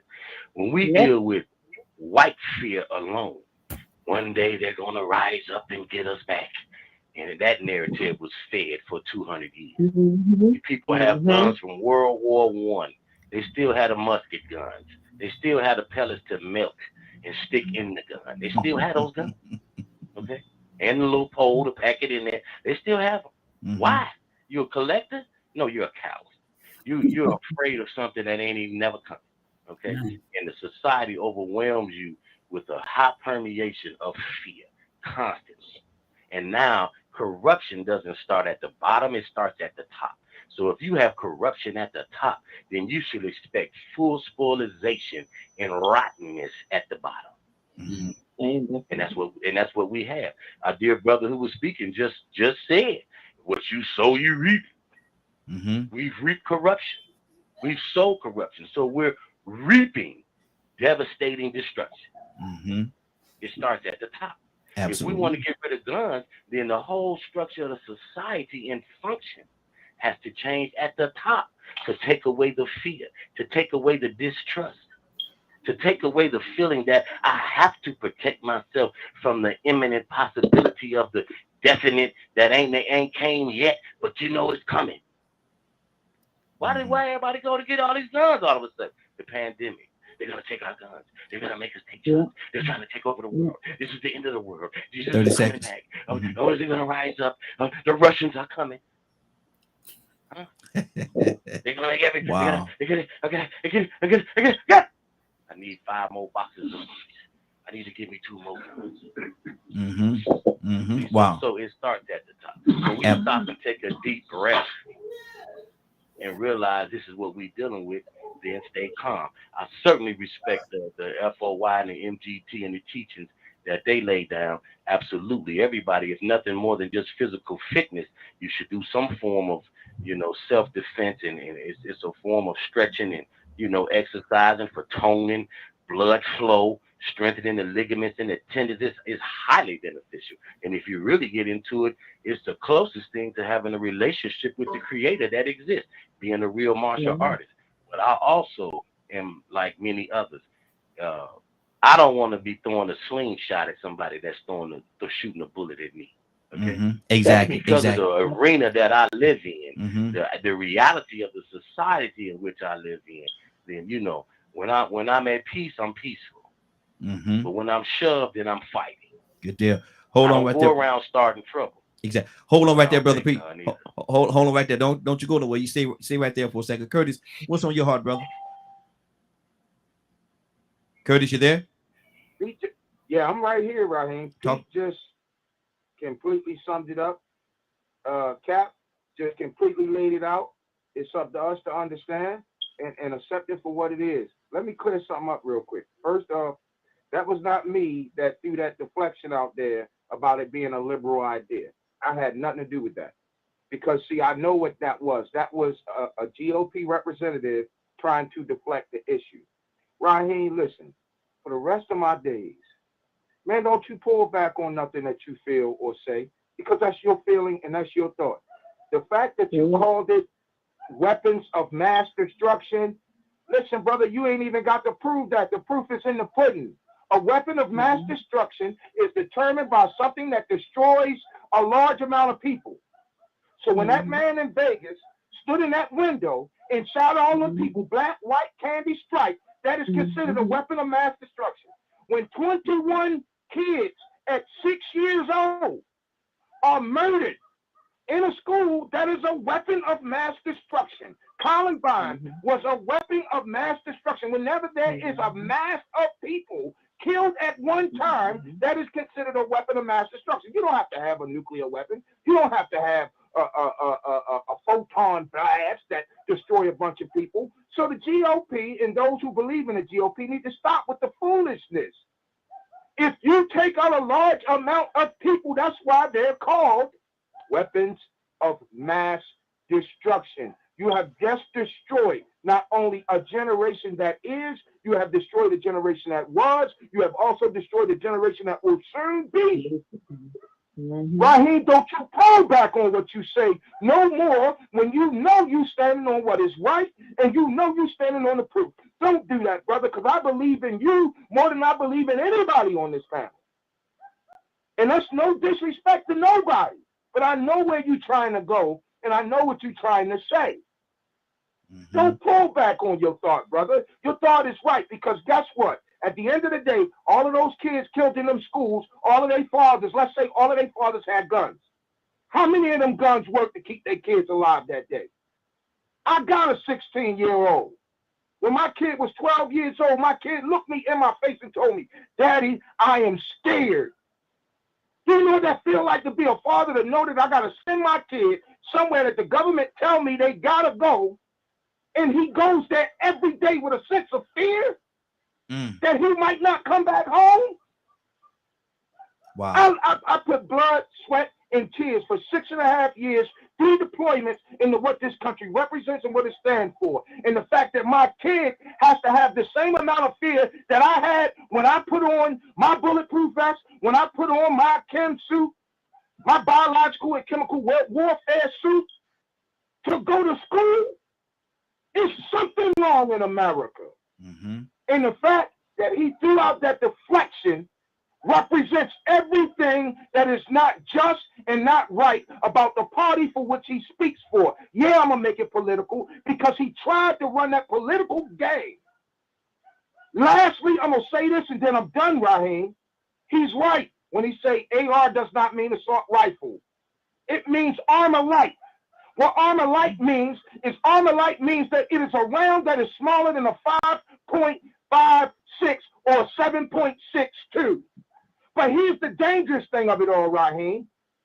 A .223 bullet is the most dangerous bullet made, period. Why? Because it has a tendency to hit the body and then ricochet and cause what we call a Swiss cheese effect.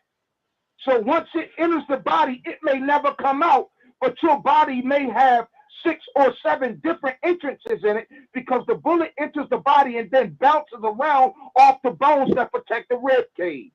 Wow. Wow. That's why it's called armor light. Rico? Go ahead and let Charles, and I'll go after Charles, because I mean he been anxious for a second to get going. Go ahead, Charles. Can you hear me? Yes. All right, number one, check it out. When you call something a weapon of mass destruction, it is a weapon. Anything can be used as a weapon, just like when that man drove through the crowd and killed. Going by your definition, anything that kills more than one person or a lot of people at one time is a weapon of mass destruction. I'm quoting what was just said. You drive a car and you kill a bunch of people with that car, it's now a weapon of mass destruction. England, when the guy went through the the subway or something and stabbed a whole bunch of people, it was a weapon of mass destruction. So when we use words, and it's not a GOP or a Democrat thing, is when you use words, you got to understand how we can come back at you. Now, as for when people get guns or weapons and think they're bigger than, or they can jump in line or things like that, the trained person, that's why I said in the beginning, trained, when you're trained right, they don't do those things. The majority of trained people don't do that. I used to be in martial arts, big time, got all the way up to my black belt. Trained, my grandmaster, trained, can kill a man with his hands. He didn't act like that. I don't act like that. And I can beat a lot of people, and I don't act like that. My brother, who's a SEAL team, he don't act like that because he's trained. You get what I'm saying? So that's why when I said something, I said weapons, training. I didn't say pass them all out like they doing over there with no training. Pause the time for a second. My thing is right here. I understand what you're saying right now, but the conversation is based on this right here. 18-year-olds is what we're talking about that are not trained that are not trained. See, you making a point about being trained. That's one thing and legitimate. But we're They talking shouldn't have about a gun if they're not trained. Charles, hold on, brother. Okay. Whether they should or whether they you saying whether they should or whether they shouldn't. You know, that's our whole argument. They should not. And we're making the point that we having a conversation based on whether or not. But I'm starting your time back up right now. All right, going by what you just said, if 18-year-olds who get weapons, and the only way they should get weapons, just like the only way a person can drive a car, they have to go through a training. Mm-hmm. So for your answer, for an 18-year-old to get a weapon, they have to be trained first. This is what I'm saying. They should have to be trained first. They might not be trained now, but that should be put in order. That they have to be trained to have this weapon. This is what I'm saying. Because in the military, before you get your weapon, or when you get your weapon assigned to you as your weapon, you have to be trained. You have to go to the range a certain amount of time. You have to qualify. You understand? Even to get a grenade, you have to qualify for it. So everything that we're talking about, my solution is training and qualification. Okay. Now, I'm gonna say this right here. Then we're gonna move on. We're gonna keep this thing going. All that is beautiful, and in a perfect world, that's amazing. But we talk about the streets and stuff like that. Man, them people on the street ain't worried about going and get no training. Man, they going to go and get a weapon so they can be able to do. That's illegal. It's illegal. Make it illegal. But that's what we're talking about. Illegal gonna be illegal, man. You can't stop illegal. Yeah, but at the same time, though, that's what I'm talking about. Those are the people that a lot of times are going out there doing the things they're doing. Who wanted to say something? Who was that? Right, Raheem. This is Leonard. Yes, And also I wanted to mention something with what Kurt said. And there is even a bill to address the fears of young people and parents about going to school. It's called the Gun-Free School Zone Act. That's Bill 7908. There's lots of attempts to put things in place to try to minimize violence. And we have to understand that get out of yourself for a moment to look at what people are trying to do.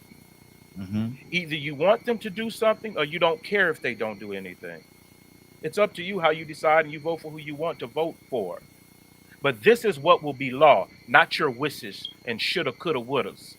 Also, as an activist, when it comes to training, you're not training the heart.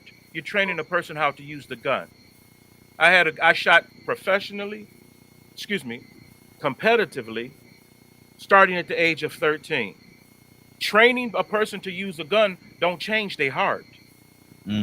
So one, you can't combine the two. Like when we talk about police brutality and things like that as an activist. Well, we need more training. Training to do what?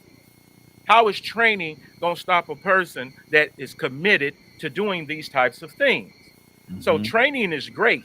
You could put a restriction that in order to purchase, you must show proof of a certified training program. That would be a great bill to do it that way, but someone would have to propose that. I'm not against those things that move us towards a better society. But not doing anything and being impotent about it ain't going to help neither. Exactly. Rico, read this. I'm coming to you 1 second, Cassandra. Read that, Rico. Can you see how can we test people's mental and emotional fitness? This is an issue that none of us seem to have an answer for, and that's true. That sort of goes to the answer that I was fixing. I'm gonna address a few things, man. You know, we had this conversation about deflection, man, and we have to be careful to try not to make our points in the process of making our points, you know, taking the logic out of it. And I see what Charles did, you know, with the car thing. I've agreed with everything Charles said, but that analogy he tried to use for the car doesn't work. The car was made and designed for you to travel. The gun was made for you to shoot and injure something. The assault rifle was made for you to shoot and injure something in a more definite way, and probably as many as your opposition as you could. That is the main intention of that assault rifle, is to shoot and harm something or injure something. Now, if somebody misuses a car and uses it as a weapon of mass destruction, that still is not what that car was designed for. That car was designed to get you from point A to point B. Somebody with a sick mind just decided to use it for that purpose. So that's the reason why we have to be careful about deflection. you know, and then using that to try to dismiss other people's opinions or facts when really and truly what was said shouldn't have been dismissed.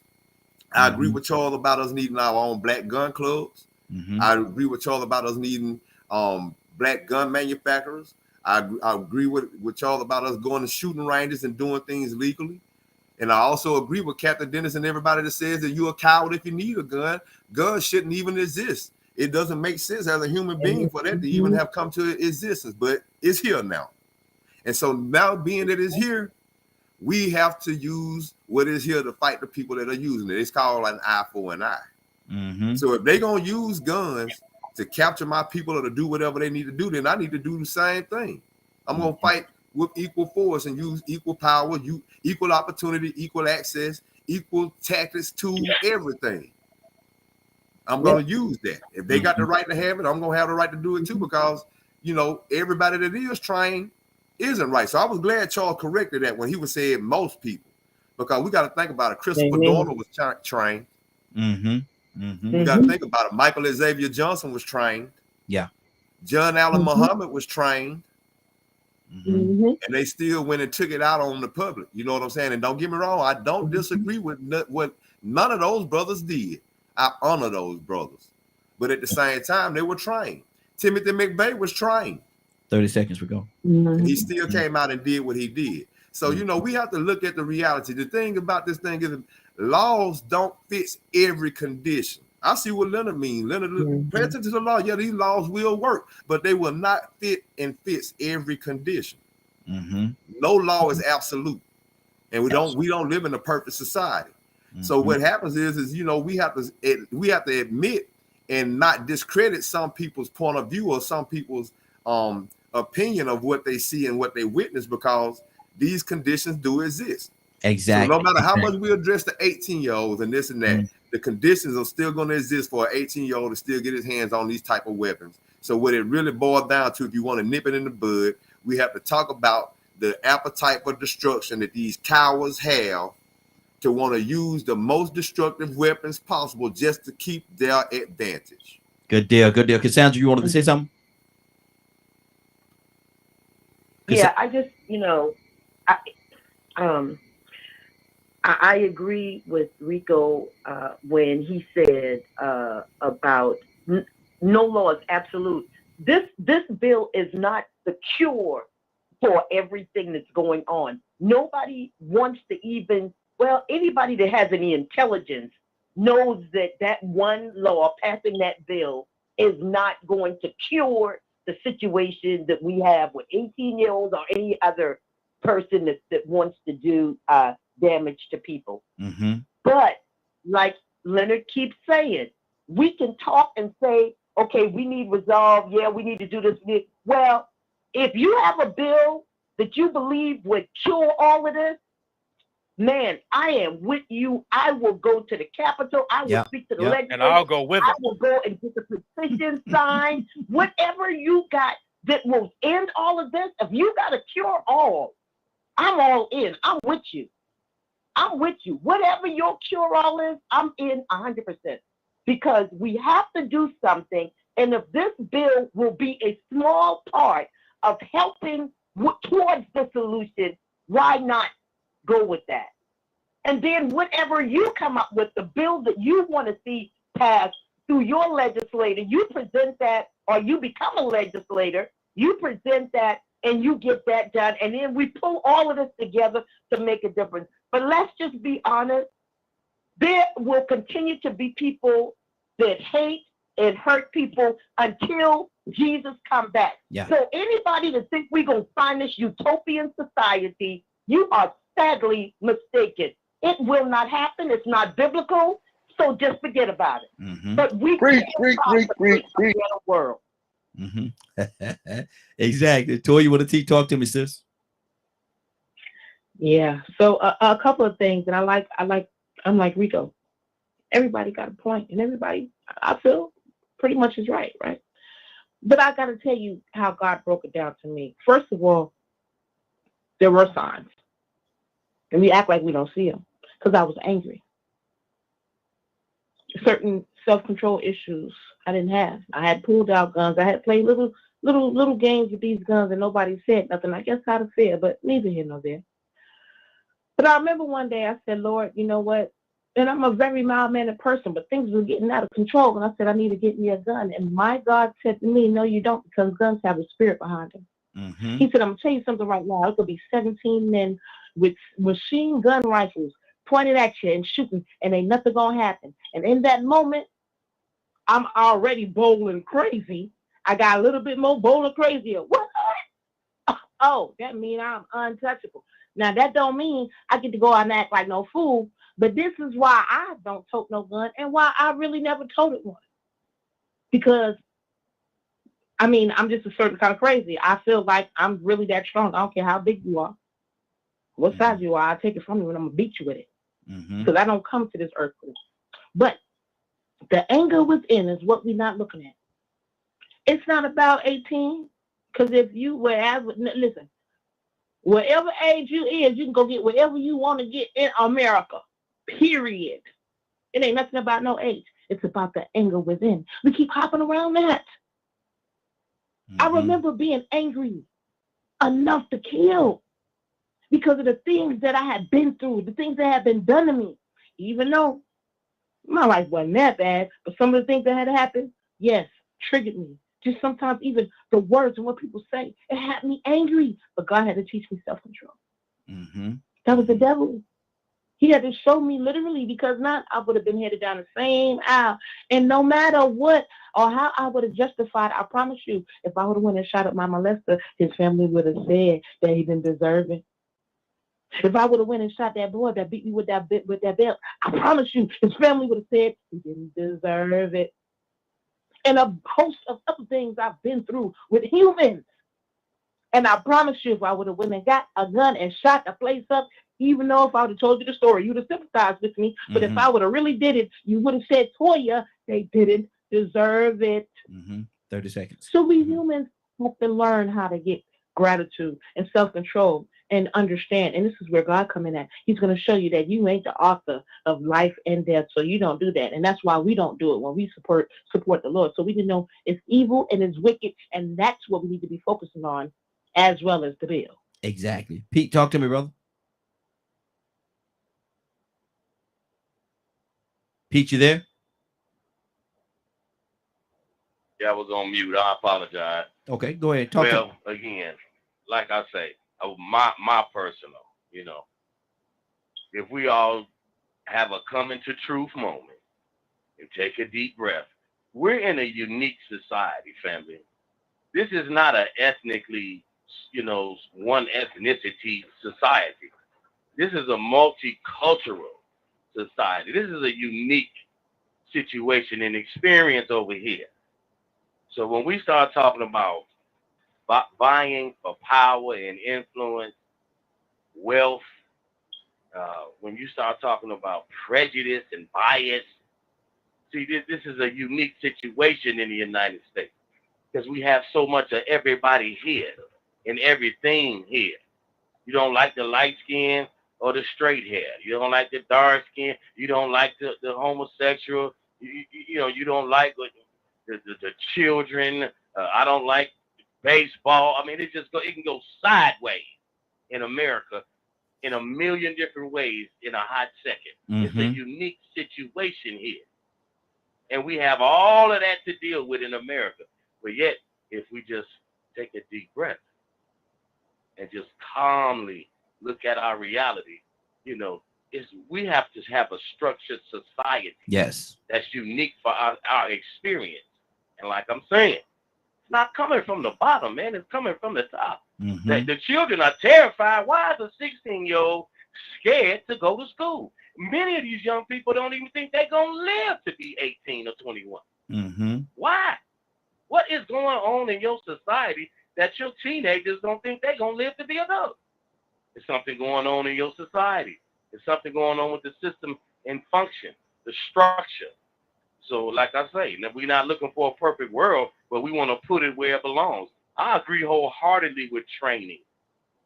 Brother expressed the martial arts, our elder brother expressed it. When you are trained and it takes the oomph to have to prove away because And it takes the fear away too. because you now know, and you are equipped with training and skills, and you know how to. So your talking and all that don't mean nothing to me as long as you don't touch me. That's what they'll tell you. You put your hands on them, they're gonna hurt your feelings and hurt you. Right? Training. Yeah, we definitely need training. Training can do a lot. Training can do a whole lot. But again, we got to deal with the structure of the whole system.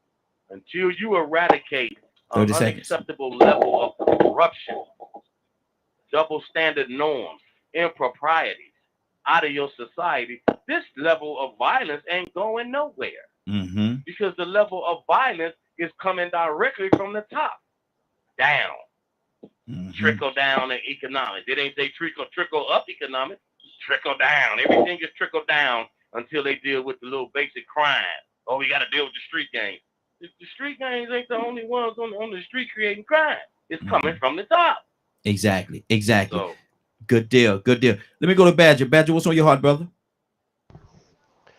I'm trying to make sure the private conversation don't get added. It's, man, me always looking from the outside and trying to get an understanding of what's going on, what bills get passed, which ones don't, and I was looking at this bill, right? And if you click on that link, it says that there are related bills from a year ago, that they pretty much seem to pick different portions of it and put it all together to make this one. But to me, sure, it's going to delay or possibly, slow down some of the amount of incidences we do have. But it's, I guess I just have a habit, or maybe people might say it's a bad habit, of looking at the bills or other bills that are also going on, that's also for the people, that people don't talk about. It's always, people talk about what's on main media. And to me, that goes into what we're talking about. When a human being is surrounded by a certain ideology from childhood all the way through adulthood, it's going to be a lot easier for them to break laws, to do stupid things. It's less common when they're brought up to think, brought up to care about another human being. So I guess if people want to say I'm emotional about it and all these other things, sure, I don't care. I'm literally looking at how things have gone down since I've been born. Just since I've been born. I remember when I was a kid, there was a lot more community going on. Neighbors helped each other. And you can still find that here and there, but it's gotten less and less and less. People are having to focus so much on being able to take care of their household, it's hard to help anybody else financially or anything like that. So when there is a problem child, or a child that is needing help in the communities, especially if it's in a poor community or a low-class community, how in the world do they have time to actually be able to help them? So it's, when you're a child and you're surrounded in low class so much to the point that, from what they see, it's easier to make money doing what the rappers say. What else are they supposed to have? So it's Good deal. I know. Yes. Can I just read something really quickly? Yeah, go ahead. Okay. This past weekend, right, there were 10 mass shootings this past weekend in the United States. Socorro, Texas, 5 people wounded when somebody shot into a crowd.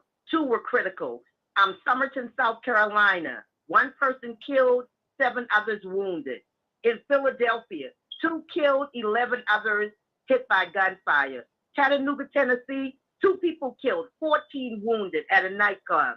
1 person, Phoenix, Arizona, 1 person killed, 8 others wounded at a strip mall.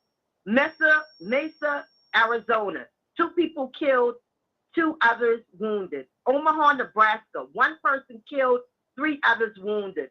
Chesterfield, Virginia, 1 person killed, 5 others wounded. Macon, Georgia, 1 person killed, 3 others wounded.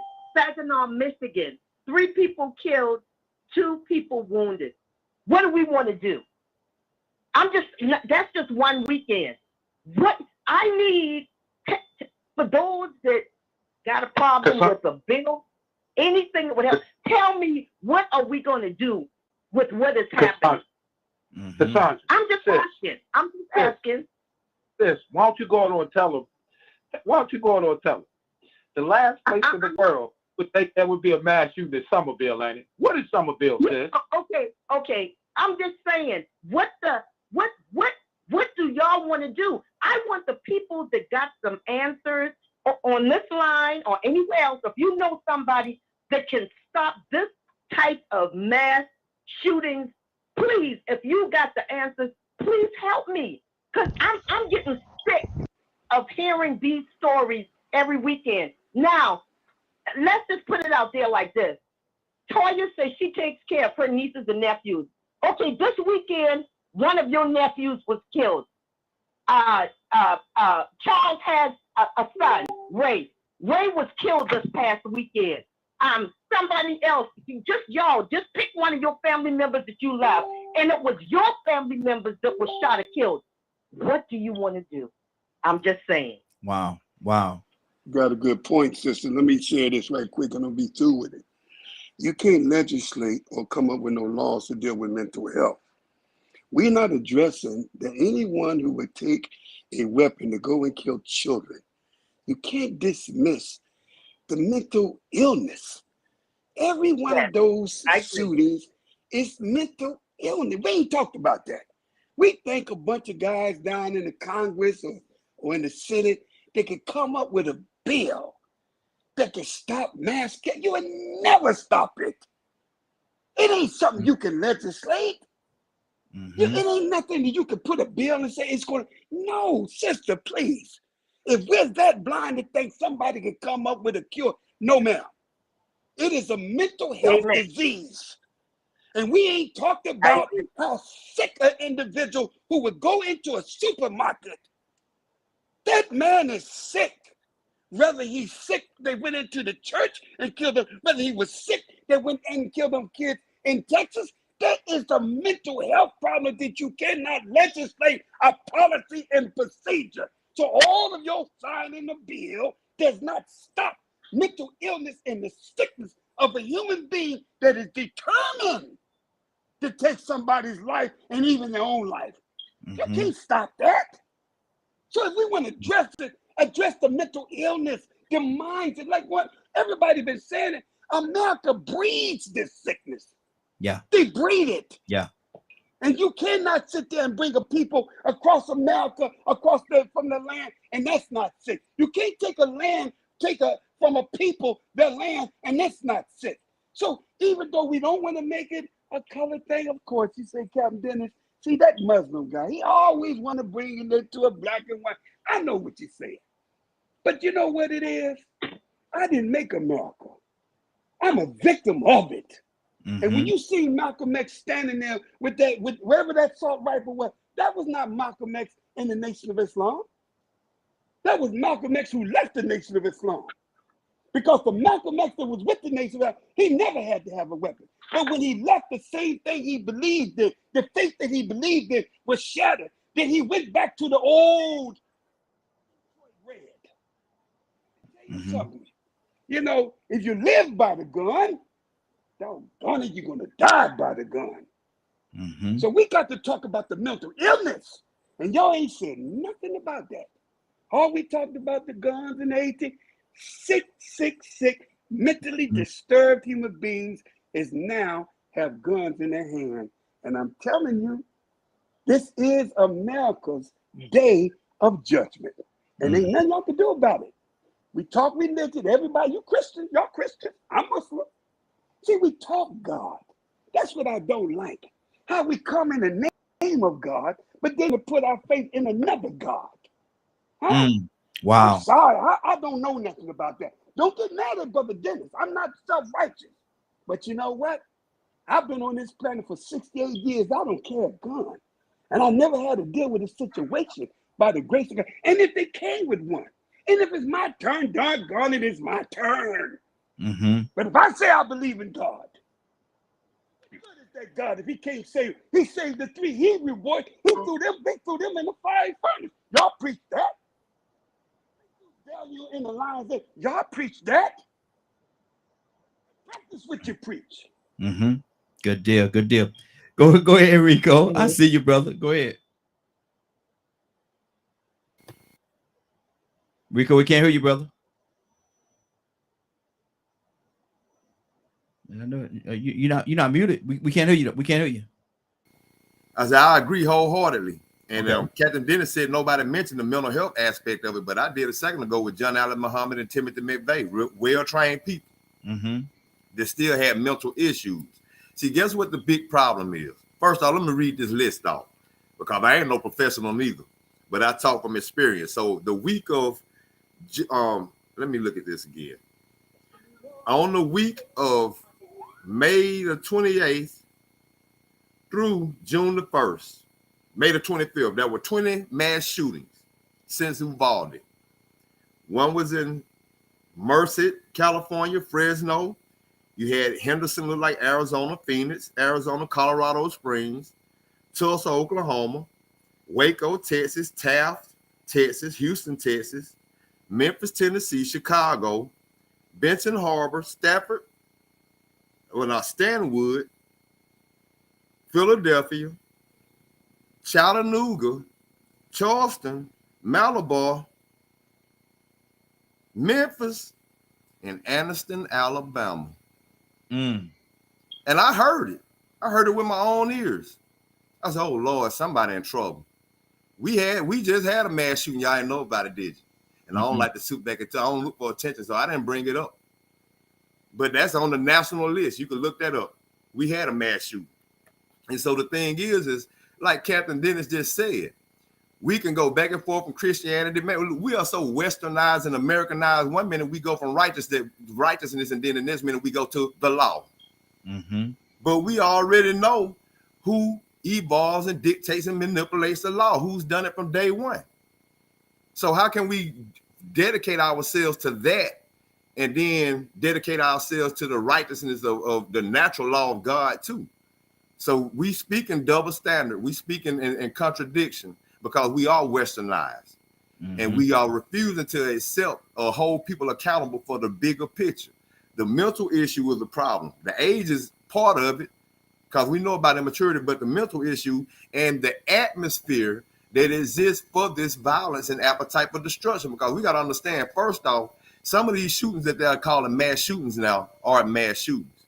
They are shooting between 2 or 3 people in public places, and they taking advantage of using the opportunity to call it mass shootings. Now, I saw one yesterday. I said, okay, there's an agenda in place. They misrepresenting what a mass shooting is. You see, mass shootings to me are people that go out with some type of issue or belief or problem, and they murder and kill or try to kill at least as many innocent, unsuspecting people that they can, like children, like black people in the church praying to Jesus. They praying to the same Jesus that allowed somebody to come in and pray with them and kill them right afterward. But we westernized and we Christianized and we don't been adapted to all these different things that we've been taught. When none of it makes sense, all of it is out of order. So the issue that has to be addressed is the atmosphere, this Western and American culture of violence and aggression, to where we try to find a way to justify making atomic bombs and dropping them on people. You get what I'm saying? Where we make excuses to say that people are belonging to an axis of evil and they have weapons of mass destruction, and then we send our boys over to their country to get killed and be killed and to come back traumatized and messed up and be desensitized to the appreciation of life, and also in I'm gonna say tempted and infected with the appetite for destruction. Because now when I get mad, I don't want to just hurt this one person. I want to hurt everybody that believe in the same thing and is doing the same thing. That appetite to hurt and destroy. That is a culture and a nature that has been created that we refuse to acknowledge it exists, and we refuse to solve that problem that has mentally tainted our mindset, society, especially in America.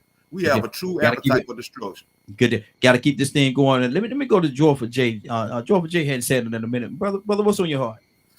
I'm just listening. I'm agreeing, but I'm seeing this from a whole spiritual aspect. As my good friend Charles over there said, there is an agenda. There's an agenda. That's why you're starting to hear about all these mass shootings, mass killings, and now they got the bill and all these other things. But even spiritually, there's an agenda. The scripture says that all these things are going to happen before the Antichrist comes. There's going to be all this. We're going to be looking for a savior, some way of peace. And then someone's going to say, oh, I got the answer. We're all going to run to that answer. Or not we, because I won't. A lot of people are going to run to the answer and we're going to be fooled. This is all an agenda, both spiritually and with the powers that be today. I'll leave it at that. Good deal. Good deal. Cassandra, what's on your heart, sis? Oh, hold on. I said I'm going to go to Tucson. Tucson, what's on your heart, brother? Tucson, you there? Yeah, I'm fooling around with these buttons on this phone. And fooling around. And you ain't got number two buttons on it, man. It shouldn't be that difficult. You ain't got number two buttons. I had to unflip it. Oh, okay. You had to unflip it. Okay, I got you. Yeah, I was looking at something that said, where was it? Righteousness exalts a nation, but sin is a reproach to any people. To disgrace any people. Anyway, I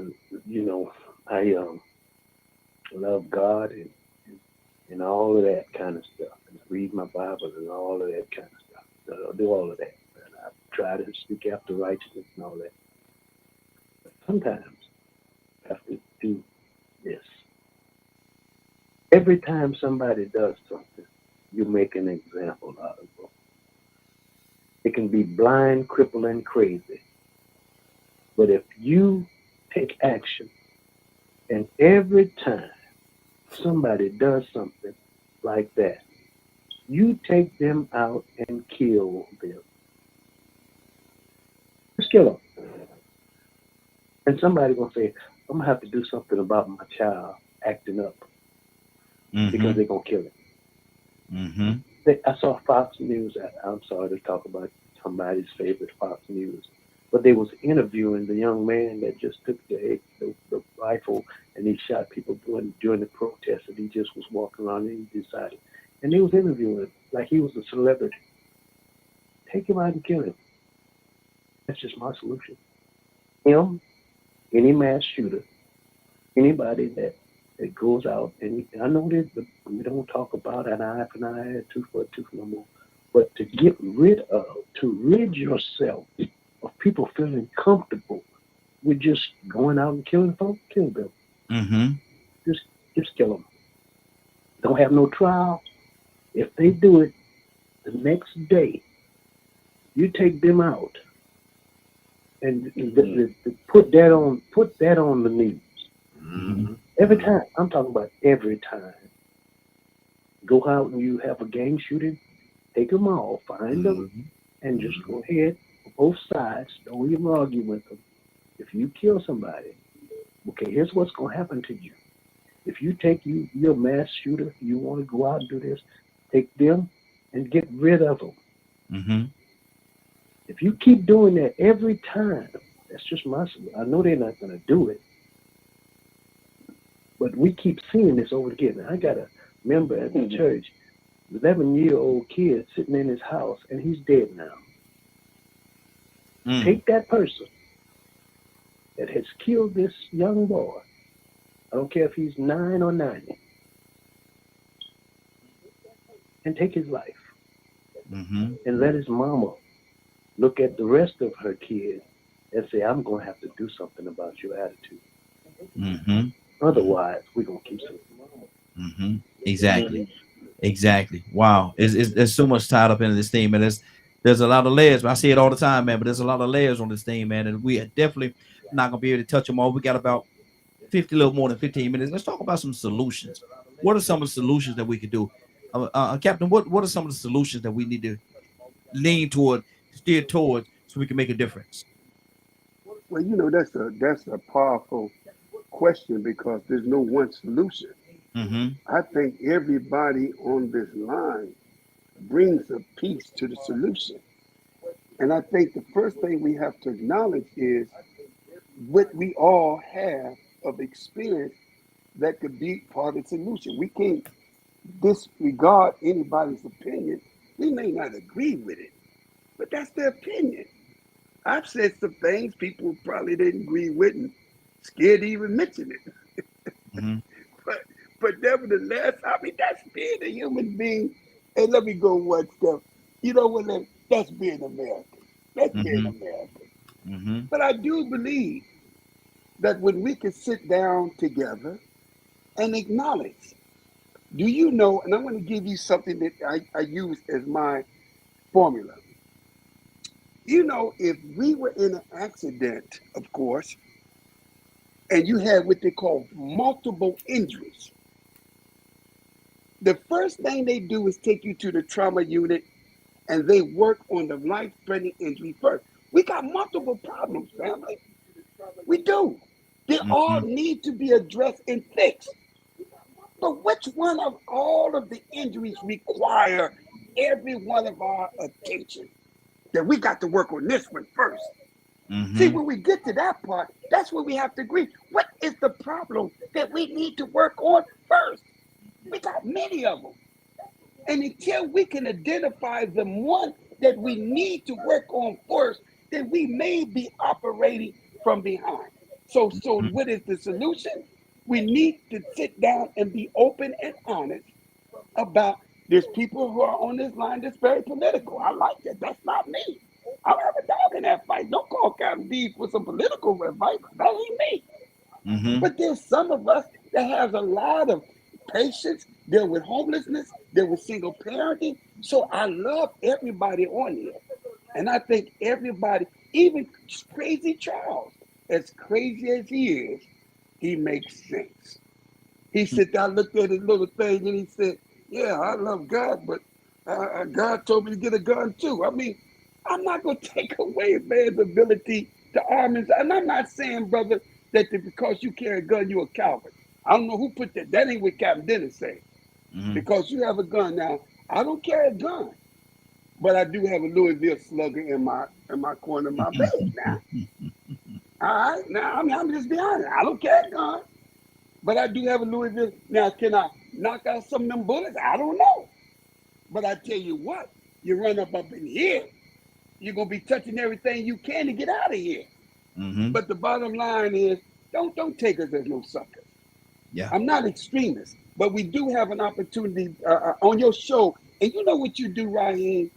You give us an opportunity to cross-pollinate. That's what I call it. We cross-pollinate. Brother Charles brings something, I take it somewhere else and give it to somebody else. We all take pieces. This brilliant man.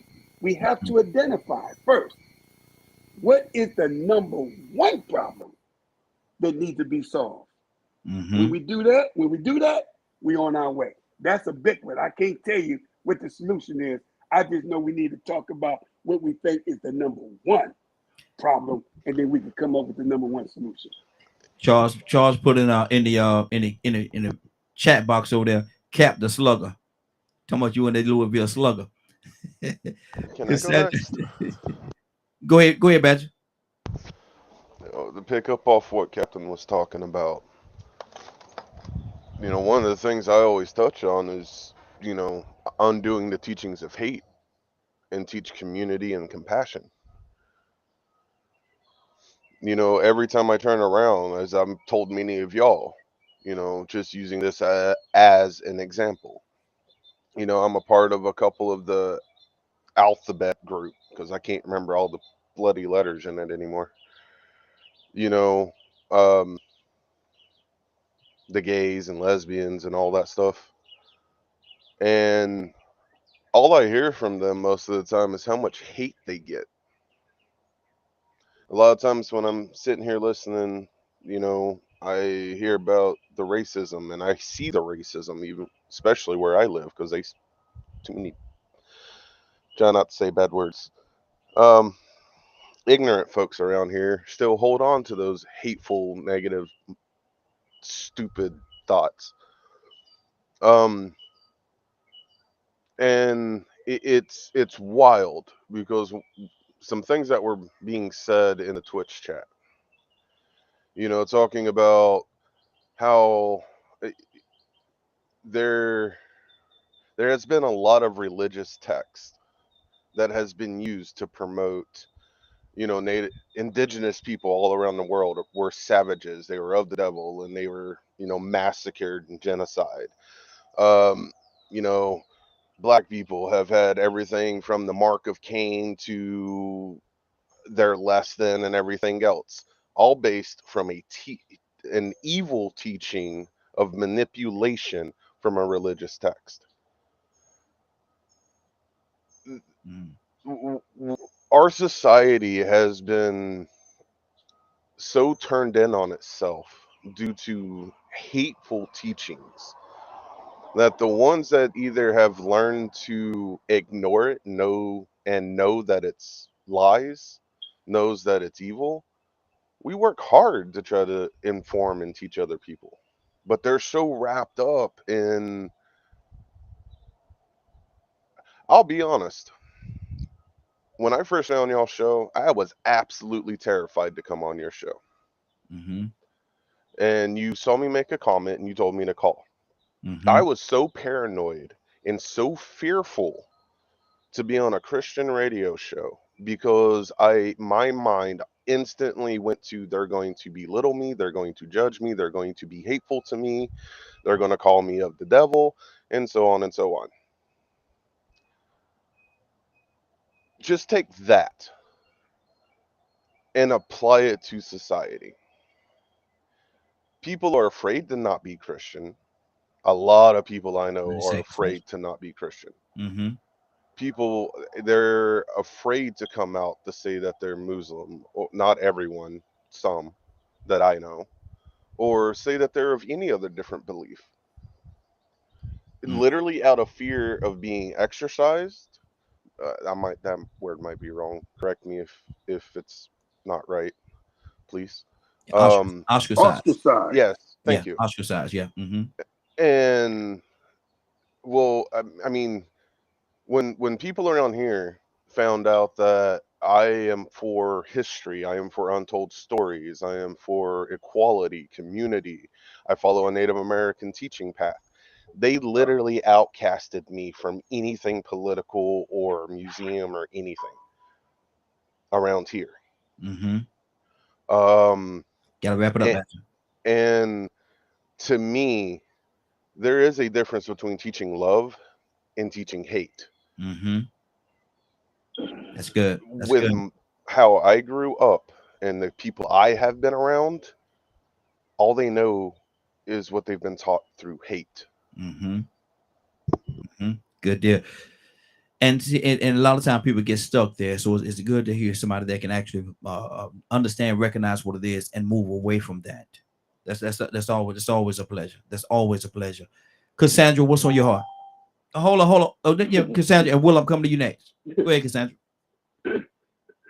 Boy, oh boy. Oh, you can go ahead and go to Willa and come back to me because she hasn't spoken. I haven't heard her. Okay, Willa. Hey, Raheem. Hi. Good morning. How you doing this morning? I've been trying I'm good. I'm good. Been trying to get to you, sis. What's on your heart? I know you got something on your heart about this topic. What's going on? Yeah, I've been listening to a lot of great comments and stuff about it. And I was the part that I came in when you was talking about solution. And everybody was saying, well, I don't have a solution and I really don't know. And, you know, I just looked at it, and I looked at it from a large scale and then a small scale, because we all have families. Every last one of us have a family in some kind of way. And I looked at how, if I just took that solution and I started within my family, because I got some nephews that are out there, but I don't separate myself from them. I constantly try to talk to them. And I was just looking at what was the problem. What's the problem? Now, I don't believe in my heart that any of them would do any mass destruction or anything like that, but who knows? Because when an evil spirit, when you don't have God in you and you allow evil spirit to dwell in you, you never know what might happen or where it might go. But I was trying to look at it from a small scale, my family alone. And I try my best to try to instill the word of God in them, to try to tell them the right things. Yes. To get them running in the right places and stuff like that. And it's hard because they're not listening. They don't want to listen. But let something happen. Let something happen. You're one of the first persons that they call because you pray for me. You understand what I'm saying? So from a large scale, I see that it's a great fall in the way. Cassandra, I mean, she was right on target with what she's saying. It was in the beginning, and it's going to be all the way to the end. And if you read the book of Revelations, it's not going to get any better. So all I need to say is you need to have some kind of covering. You need that covering, and you need to follow it. And that's my opinion right here. Good deal. I'm going to tell you something. You had some people asking about you, namely Rico. He said, man, what, man, where Willa at?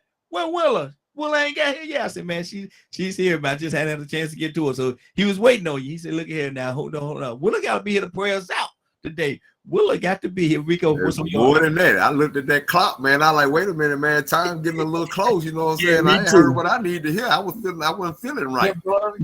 Me too, brother. There you go. I mean, we value you. I don't nobody else value, man. I value, and this ain't just for show. You know what I'm saying? Yeah. So I mean, when I was needing to hear that voice, you know what I'm saying? I was like, man, it's getting close. You spoke about solutions. Yes. Donald mentioned one. That would solve a lot of problems. You know, we have to first off acknowledge the fact that if we just gonna stick to the fact of the 18-year-olds having guns and these young adults, what's going on, and them not being mature or being responsible, understanding the consequences. You see it in these courtrooms. When they get found guilty and they get those life sentences of those 20 or 30 years. Oh man, you ever seen the biggest babies in your life? They ain't out here talking to the money and rapping and shooting the guns and doing video then. You look at Young Thug up in jail right now looking pitiful, looking like a damn fool. Hey! But you listen to his music, he don't care nothing about that. He ain't scared of that, and he'll do his time, and he'll die, and he'll kill, and he'll send out shooters to do this and that, and you better not mess with his clique. Now look at him. This just music. It ain't real. It ain't true. So I mean, you know, it's what it really boils down to. One of the other solutions is that we as a society have to start back having quality time and positive reinforcement in our homes. We got to have it in the schools. We got to have it in the churches. We got to get back to being more strict and not being so liberal, because I do hate a lot of this liberal mess that's going on, and restrict some of the access to these things that produce or entice you to an appetite for destruction. Good deal. Because if we didn't have so much exposure to some of these things and weren't able to be so desensitized or have a desire to want to shoot a gun like what I'm shooting on Call of Duty, then maybe I wouldn't have a desire to see it in real life to people that are innocent and don't deserve it. Don't get me wrong, I got enemies, and if I could touch them enemies, I would, but innocent people, it's a whole different atmosphere now. And so you have to ask yourself, what is creating this atmosphere? What's going on up here in our medulla oblongata that has us into a situation where when we get mad at people, we want to just go kill innocent people? Something ain't right. And it ain't just one thing. It ain't just one person. It's a lot of people. So we somewhere we are deflecting and avoiding the real issues. And the issue is the fact that we have access to things that society really and truly shouldn't have access to, regardless of if you got the right to do what you want to do. Absolutely. Cassandra? Real quick. Hold on, Badger. Hold on. Let me go to Cassandra. We just left. Give me 1 second. Cassandra, what's on your heart? Yeah. You know, I definitely appreciate what Rico just said, and then also what Kat said about the mental health. Because I mean, you've heard me all the years you've known me since you started this show. I've talked about my son from time to time, who was gang banging and reckless and shooting people, and I mean, he was full out there.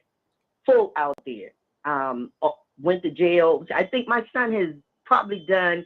He's 46 now. My son has probably spent close to 20-something years behind bars. That to me, as a mother, that's painful. And a few years ago, I found out why my son was so reckless and just his mind just wasn't right when it comes to. He called me crying. I mean, my son is when you talk about thug to the 10th power, that boy will rather shoot you than look at you if you mess with him.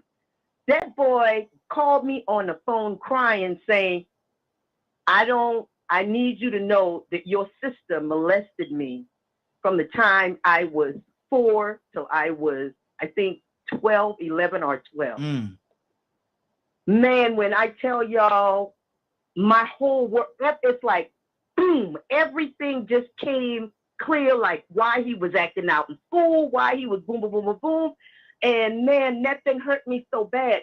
So that was he said, the reason I'm so ruthless with women and stuff, because I'd rather destroy a woman than to have let one. Man, I'm telling you, this is what my child said as a mother.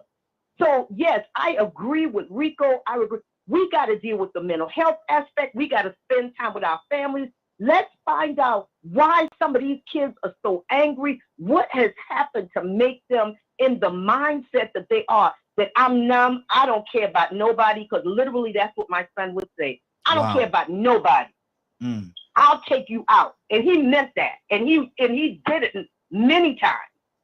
You understand? So we got to do something different. We got to do something different. And I'm trying to do it from inside, because the Bible says that charity begins at home and then is spread abroad. So then we need to start in our home. Exactly. I just wanted to God is the solution. Absolutely. Yeah. Toya? That's it. God is the solution. Listen, I'm telling y'all from experience, because I was that kid. And that's what happened to me. I was molested. I was angry by things that the devil had infiltrated my mind. But like I said, hey, I done did all that. I done been to the counseling. I done the drugs. I done the promiscuousness. I done all that. God was the deliverance was the only thing that helped me through it. That's the only solution, y'all. God. Because Rizzo said it. You can't make no bills to solve certain issues. It's the heart. Leonard said that earlier. It's the heart. It's the soul. And I had to give that to the Lord. And it's now, since he's delivered me, and I allowed to let it go, because I was cool with being the angry black woman, and I'll come shoot all this up. What? But I praise God because he kept me. Come on. And everybody ain't got me. So that's why we need to continuously pray. I pray for those knowing and don't know it, and I pray that he infiltrate their mind like he infiltrated mine, y'all. So know it. God is the solution. Absolutely. Hicks, what's on your heart, brother? Oh, wow. Oh, surprise. I was listening. Great conversation. I read this a book where this clinical psychologist had the manifestos of those what you call mass shootings, teenagers. And when he read through their scripts of them, it pointed back to a thing, and I guess it just points where it points. It points that it had all those ingredients of the first murder. By that I mean, what do I mean? The sister that talked earlier, she touched all over my heart. I was messing with my mother's sister when I was a child. Didn't remember it till I was older, but I was a bad kid. I grew up in a church atmosphere, but I was always rebellious. I fought everybody. I fought authority. I fought anybody to have a pull. My mother was an evangelist, so she was very dogmatic in her beliefs, and I always rebelled against her. So in my therapies, being a veteran, I had access to that. And getting down, they didn't do it directly, but they led me on the path to discover where I was wounded. And when I told my mother I was adult, I was grown. When I mentioned it to her, she did what people do. You can't believe it. You don't want to believe it. And I pushed it aside. But I was a quiet kid. I believed in Jesus. I was trying to walk that path in a rough school system, but the damage inside me was done. I believe the sister said this here, and it's clear that it's element of God. These kids that killed people, they were so angry with the life they had and seeing no hope around them. The school systems enforced this here in the sense that, I got away to high school not knowing anything, but I passed. And I passed because I was a good kid. I didn't get the teacher a problem. I didn't cause confusion in class, and I always passed. I skipped out in the second half of school all the way through high school, going to take martial arts lessons, and never was noticed. I guess I'm saying all to say this here, that the point that came for me when I stepped out of my religious boots, when I say that, I'm not talking bad about it. I think you need that basis. You need a basis inside of yourself that everybody else around you pretty much agree to that. We all agree we shouldn't kill each other, we shouldn't steal, all those 10 Commandment things. They're the core of this civilization. This civilization ain't good at all. It got a whole bunch of problems because it's in the hand of an enemy. And when I say enemy, people that want to make money off us, people that want to make us slaves. But it is God. I think I enjoy these conversations because it gives me a chance to listen to other people's thoughts and other people's opinions, and to be able to do that, because that's what ultimately is going to be the solution. People getting together, getting over the hurdles of what they don't agree on, then find that point that we do agree on this. And I think everybody agrees this. We need to have some kind of spirit. When they don't have that basis, that spiritual base to fall back on. I remember going to my friends in Newark, rough town, and they didn't have that in their family. And I was a source of that. They all gravitated to my house around my mother and our family because that was what it was based off.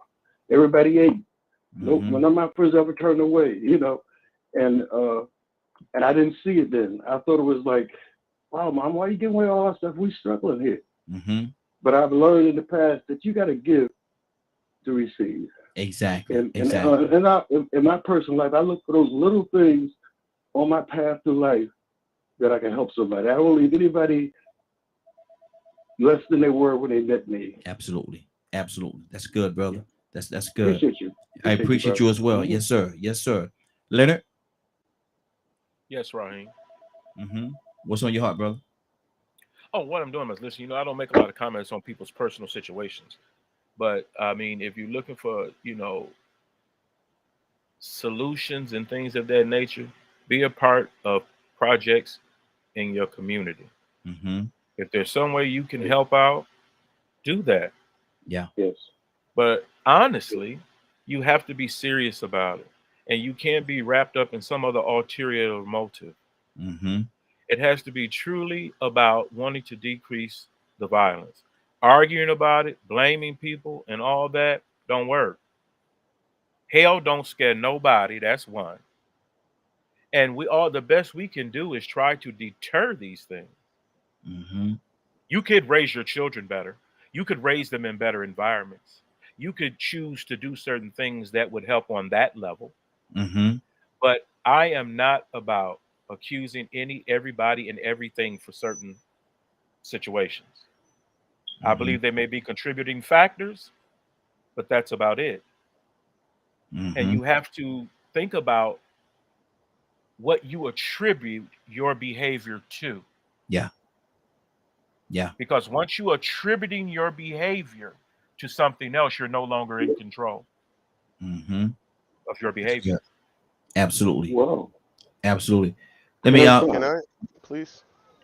Badger, real quickly, Badger. We got to get out of here, man. We already over. Real quickly. So I heard video games and music and stuff be brought up frequently, and there's these things called ratings that parents are supposed to be following. Call of Duty is not for an 8-year-old child. Grand Theft Auto is not for someone under the age of 17. Exactly. So there are things in place to keep these kids from listening to rap music that's literally called mature. So once again, it boils down to, as a adult in our current society, there are laws in place saying that you shouldn't be letting your kids do this. And yet they're not wanting to listen to it. So you can blame games and blame all this other junk. The person that's actually responsible is the parent that's letting them do it. Good deal. Good deal. Man, we got to Also, get out. Raheem, my fault. There was somebody brought up, like, as if there's nothing trying to be done about the mental health issue. There were bills proposed to include these types of background checks on people purchasing guns. But guess what? Guess who blocked it? Republicans. So it's not like we're talking about just reaching into the air, pulling this stuff out of our butts. Okay. Speaking of that, man, we got to get out of here, man, because we'll be here another 20 hours. 20 hours. George J, I see you up there, brother. What's on your heart, brother? I see you, man. You know, I'm just smiling at it, not smiling at the situation, just making I love to smile, and I'm so glad that I put all my trust in God. In Jesus is where I put my trust. Because again, if God is for me, who can be against me, no matter what happens? And if I should die, for me to die is gain. Exactly. Rico, what's going on at 3 o'clock today, sir? Man, I got to say something else before the end, man. Because right at the end, right there, we saw an example of people not wanting to sacrifice or hold accountable the things that they like, which is music and entertainment and games. But see, what's entertaining about killing a whole lot of people? What's entertaining about a whole lot of destruction on Call of Duty and Fortnite? I think Fortnite was like a child game, if I'm mistaken. We speak about the rating system and the fact that parents are supposed to keep children from doing it based on the rating system, but the parents look at it as entertainment. On top of that, AR-15s and pistols ain't meant for children either. But somehow they're getting them. A lot of these young 12-year-olds and 13-year-olds you see in gyms in Chicago, and you see on music videos in Jacksonville, Florida, where my son is, making videos with they glitzy. They got names or they got book bags full of pistols. They ain't supposed to have them either. So the thing is if you believing in God and then God scares you and you believe in good and good scares you, how about righteousness? Consistent righteousness. What's right? What's right is what you do, not hurting other people. You get what I'm saying? Or not hurting, not making other people's rights be violated.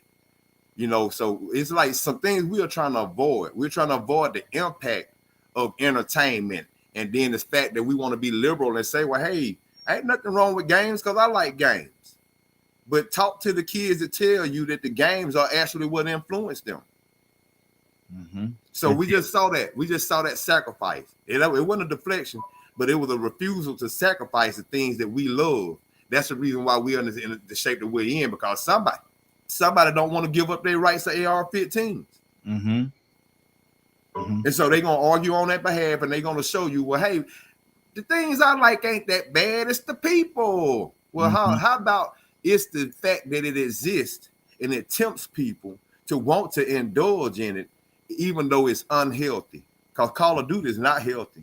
Good deal. Fortnite is not healthy. With that being said, if you missed today's broadcast and would like to see the rebroadcast of today's show, you can tune in at www.dkmmediagroup.com at 3 p.m. Eastern Standard Time to see it in its entirety.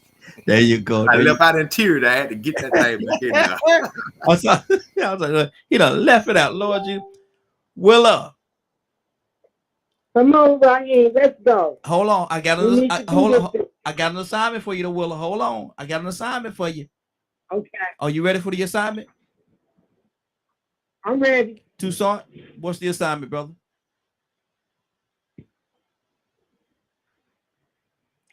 Toussaint. Yes, yes. There's a I can't even pronounce his name. Hey, are you young talking man. direct? Are you talking directly to the phone? You're a little muffled, like you're across the room or something. I'm in Mississippi. Oh, this is 11-year-old young man that had lost his life sitting on the sofa. So we want to pray for that family.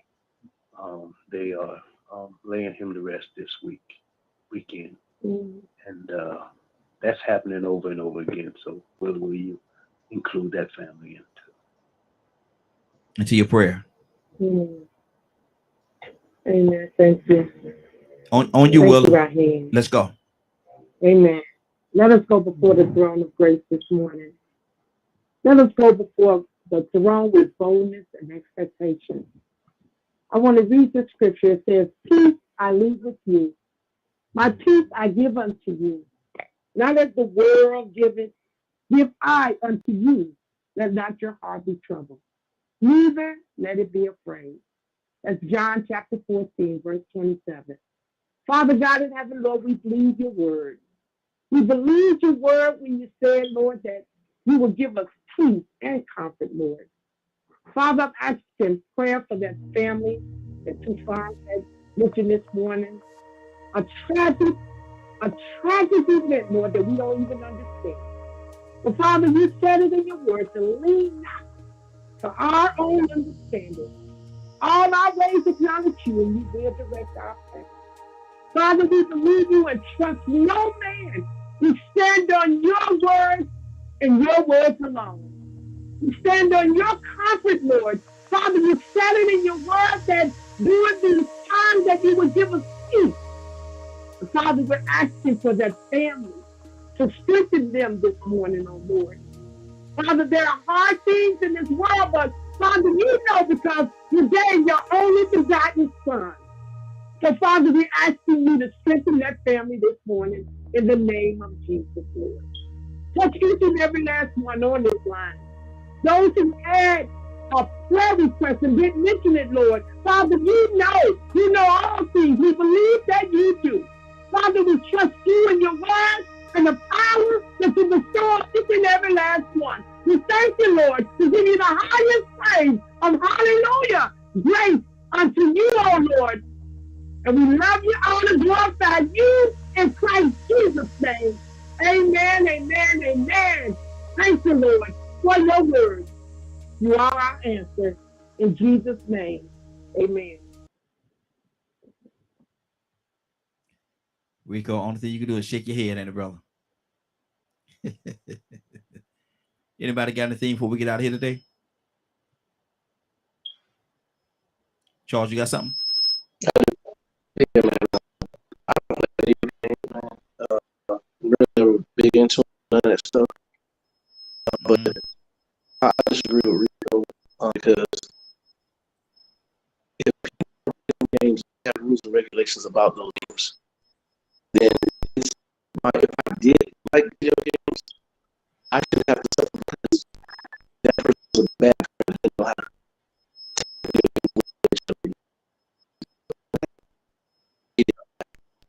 Charles, I think you're in a bad. I think you're in a bad area. You're real choppy, brother. It's real choppy. I'm in there. I probably am, but like I said, if you can hear, I don't think it's fair to take stuff away just because somebody else misused and blame everybody else. People, if that's the case, take Burger King away because all these fat people. That's unhealthy. Good point. Oh, and see, we lost him. Just let me hold. See if we get him back in here. Yeah, we lost him right at the end there. Charles, you there? He said something though. They do need to get rid of Burger King and McDonald's. Yeah. They do. There you go. If you want that type of stuff, not here. We talk about this on Wild. I'm about to call it Recall it. Way out Wednesday. Way out Wednesday. What you call it? Lord Jesus. But listen, it's been a great broadcast, man. Let me see who all. Yeah, it's been a great broadcast, man. I want to thank everybody for joining. This is now what time? It's 10:17. Man, y'all owe me some time. 1017. I want to thank everybody for joining us. And more than that, I want to thank you for allowing DK and your media group and the associates and the Morning Glow for being a part of your day. It is now 10:17. You're about to exit the Morning Glow. But before you go, I want you to do me two favors, if you will. One, I want you to continue to pray for us because we're certainly praying for each and every one of you. Number two, why this is real simple. I want you to go out there, find somebody, and give them a hug because you never know. It could be the only hug that they get, or it could very well be their last. Love you, and ain't nothing you can do about it. Have a great day and a better tomorrow. Now we shine some of this light on you from the Morning Glow. Take it out there into this wicked and cruel world that we live in and let your light so shine. If you get an opportunity, give somebody some love. You just might find some love in return. Won't that be a beautiful thing? Have a great day. Take care of each other. And please, please, please be blessed. Love you.